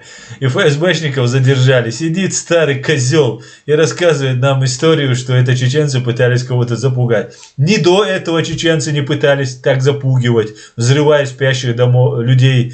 Ни после этих, как Рязани задержали ФСБшников, чеченцы не пытались. Но вот почему-то в этот момент, когда Путину нужно было с 2% ельцинских взлететь, поднять свой рейтинг, показать, как он борется, там, как он защищает, спасает русский народ, почему-то вот тогда пришлось этим чеченским террористам взрывать эти дома. Какие же они услужливые для ФСБ оказались, эти чеченские террористы, и для Путина лично. Что были группы. Посмотрите на лицо Пивоварова. В отличие от меня, он умеет сдерживать свои эмоции. Но на лице написано, он думает, какой же ты козел старый. Боевиков, террористов, не важно как назвать, да, сейчас, которые готовы были к такого рода операциям именно вот в тот период, и тем более потом во время Второй Чеченской войны, как называемой, я не сомневаюсь. По факту того, что мы знаем о том, как это происходило, мы видим, что это действительно делали ваххабиты, и это делают те же люди, которые устроили 11 сентября. Вот, смотрите, те же люди, и в этом я, конечно, не сомневаюсь.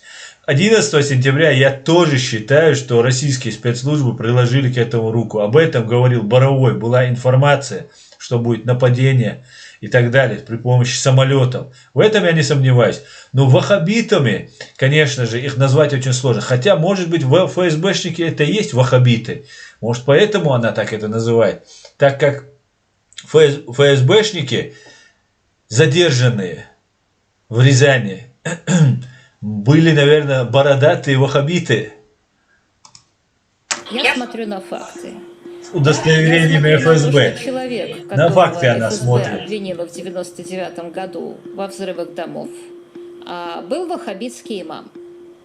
И если бы ФСБ его подставила, то, наверное, этот человек нам бы не рассказывал вот эти глупости про то, что он был бизнесмен, про то, что к нему кто-то пришел с просьбой снять дома и так далее, и так далее. Бред, короче, Сейчас, несет. спустя 21 Полный. год, как ты объясняешь, А теперь что внимание. произошло в Рязани в сентябре 99-го? Ты хочешь спросить, был ли это теракт, устроенный силами ФСБ? Я хочу спросить, что ты думаешь, твоя версия событий. Давай вместе ответим на этот вопрос. Вот тогда, может быть, мы с тобой об этом не думали. По крайней мере, мы эту мысль отбрасывали. Мы, пользуясь какой-то собственной логикой, анализируя события того времени, говорили, такого быть не может. Да? Не хочется в это верить. А вот сейчас, спустя 20 лет. Они тогда говорили, быть того не может. Я в 2000 году, по-моему, или в 99-м ехал в такси в Москве. И уже рязанские учения были, вот уже задержали ФСБшник, отпустили, там сахар, все такое. И я таксисту говорю, вот ты там да-сюда взрывают нас, как ты считаешь? Я говорю, кто это делает? Он говорит, это чеченцы делают. Я говорю, а тут задержали, это сделали, то сделали. Вот он ехал, грязно выругался, матюкнулся. И говорит, если это так, то это полный, и выругался. Что, да, мы вернулись тогда назад в прошлое. И да, тогда русские вернулись, маленький глоток свободы, такое направление демократии. А потом быстро вернулись в свой 1937 год. Послушайте вот этого уважаемого человека, которого можно уважать за то, что он говорит правду. После Крыма, после Донецка, после Скрипалей. Не надо было Николаев ждать до Крыма, до даже Грузии, там, Южной Осетии, там, Донецка, взрывов, Боингов и так далее. Это все было на протяжении до 15 года по отношению к чеченцам и чеченскому народу. Чеченский народ просто перемололи. И уже подготовленными кадрами русские, имея отлично подготовленные кровавые кадры, применяли уже свои навыки в Грузии в 2008 году. Потом в 2015 году уже использовали своих террористов уже против Украины. То же самое, эти же кадры подготовленные, взращивая новые кадры, уже имея опыт всего, используются тут в Европе. В том числе из числа чеченцев, чеченоговорящих, которые работают на фашистскую Россию. После Навального, после сбитого Боинга. Какой ответ? Может такое быть? Скорее да, чем нет.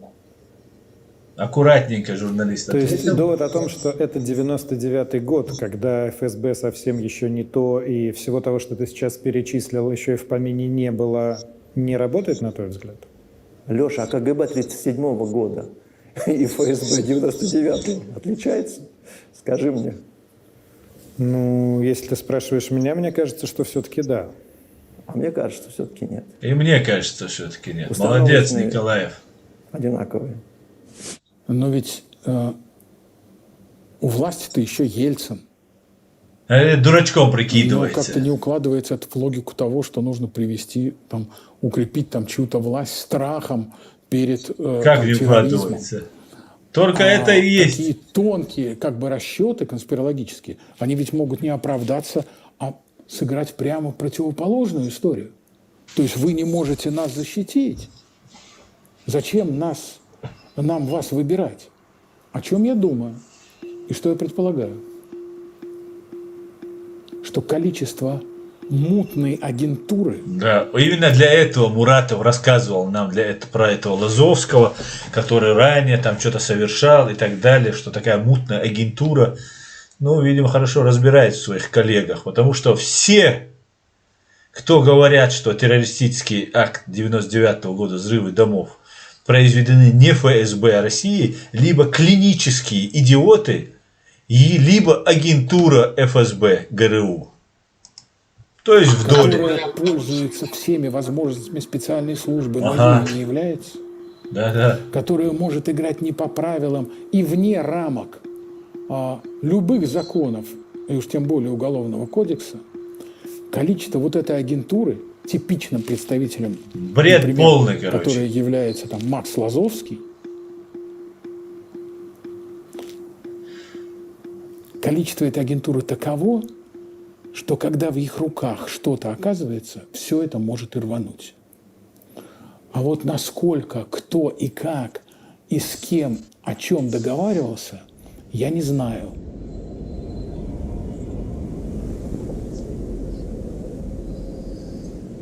Когда ты приезжаешь на Гурьяново, там есть такая часовня, которая стоит напротив места взрыва, через дорогу.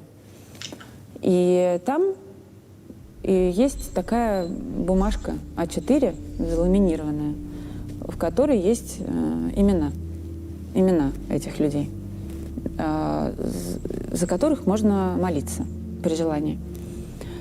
И это все. Ребят, как так можно?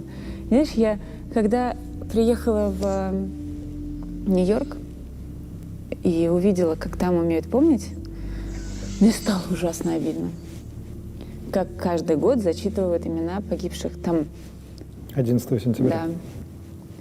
Там произносят имя каждого. У нас как будто не было этих людей, понимаешь?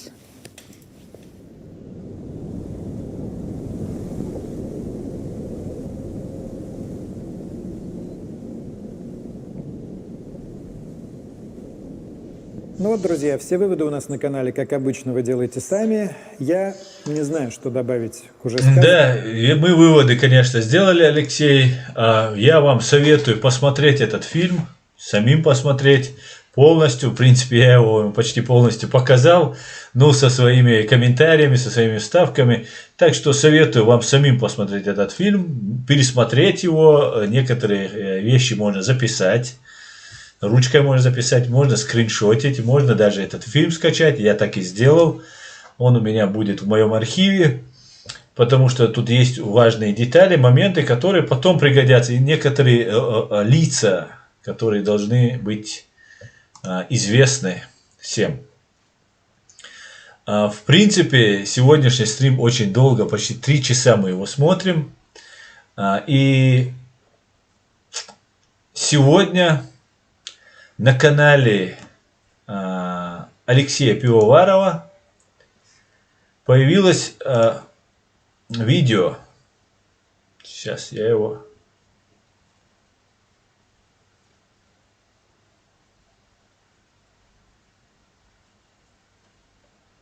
Он взял и сбил все.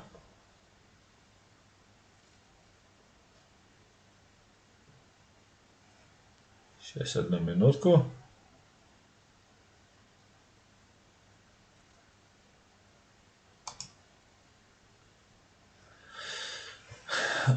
Сегодня вышло видео Алексея Пивоварова на канале «Редакция».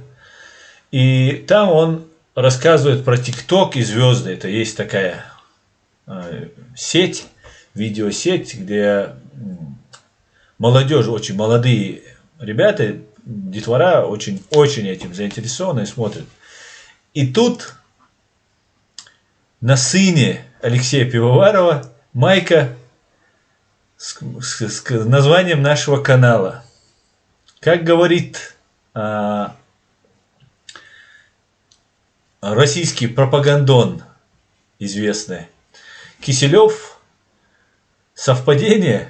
Не думаю. Там вот в этом. Вот он, его сын, прекрасного. Желаю Алексею и его сыну крепкого здоровья. Желаю всего самого хорошего. Спасибо, что выложили этот фильм. Спасибо, что провели работу. Конечно же, еще нам предстоит очень много работы по разоблачению этой лжи, этих преступников. И, как говорится, все будет Ичкерия. Спасибо, что смотрите. Спасибо, что поддерживаете. Вы говорили, мне писали тут про Адама Карачаевца, который канал. Я открыт для диалога со всеми, в том числе с нашими врагами, которыми я готов задавать вопросы, готов отвечать на самые каверзные вопросы. И также, конечно же, хотел бы задавать вопросы и обсуждать любые темы открыто, смело и честно. Всего самого хорошего. Ассаламу алейкум. До свидания, спокойной ночи. Все будет Ичкерия. Да, Алмула.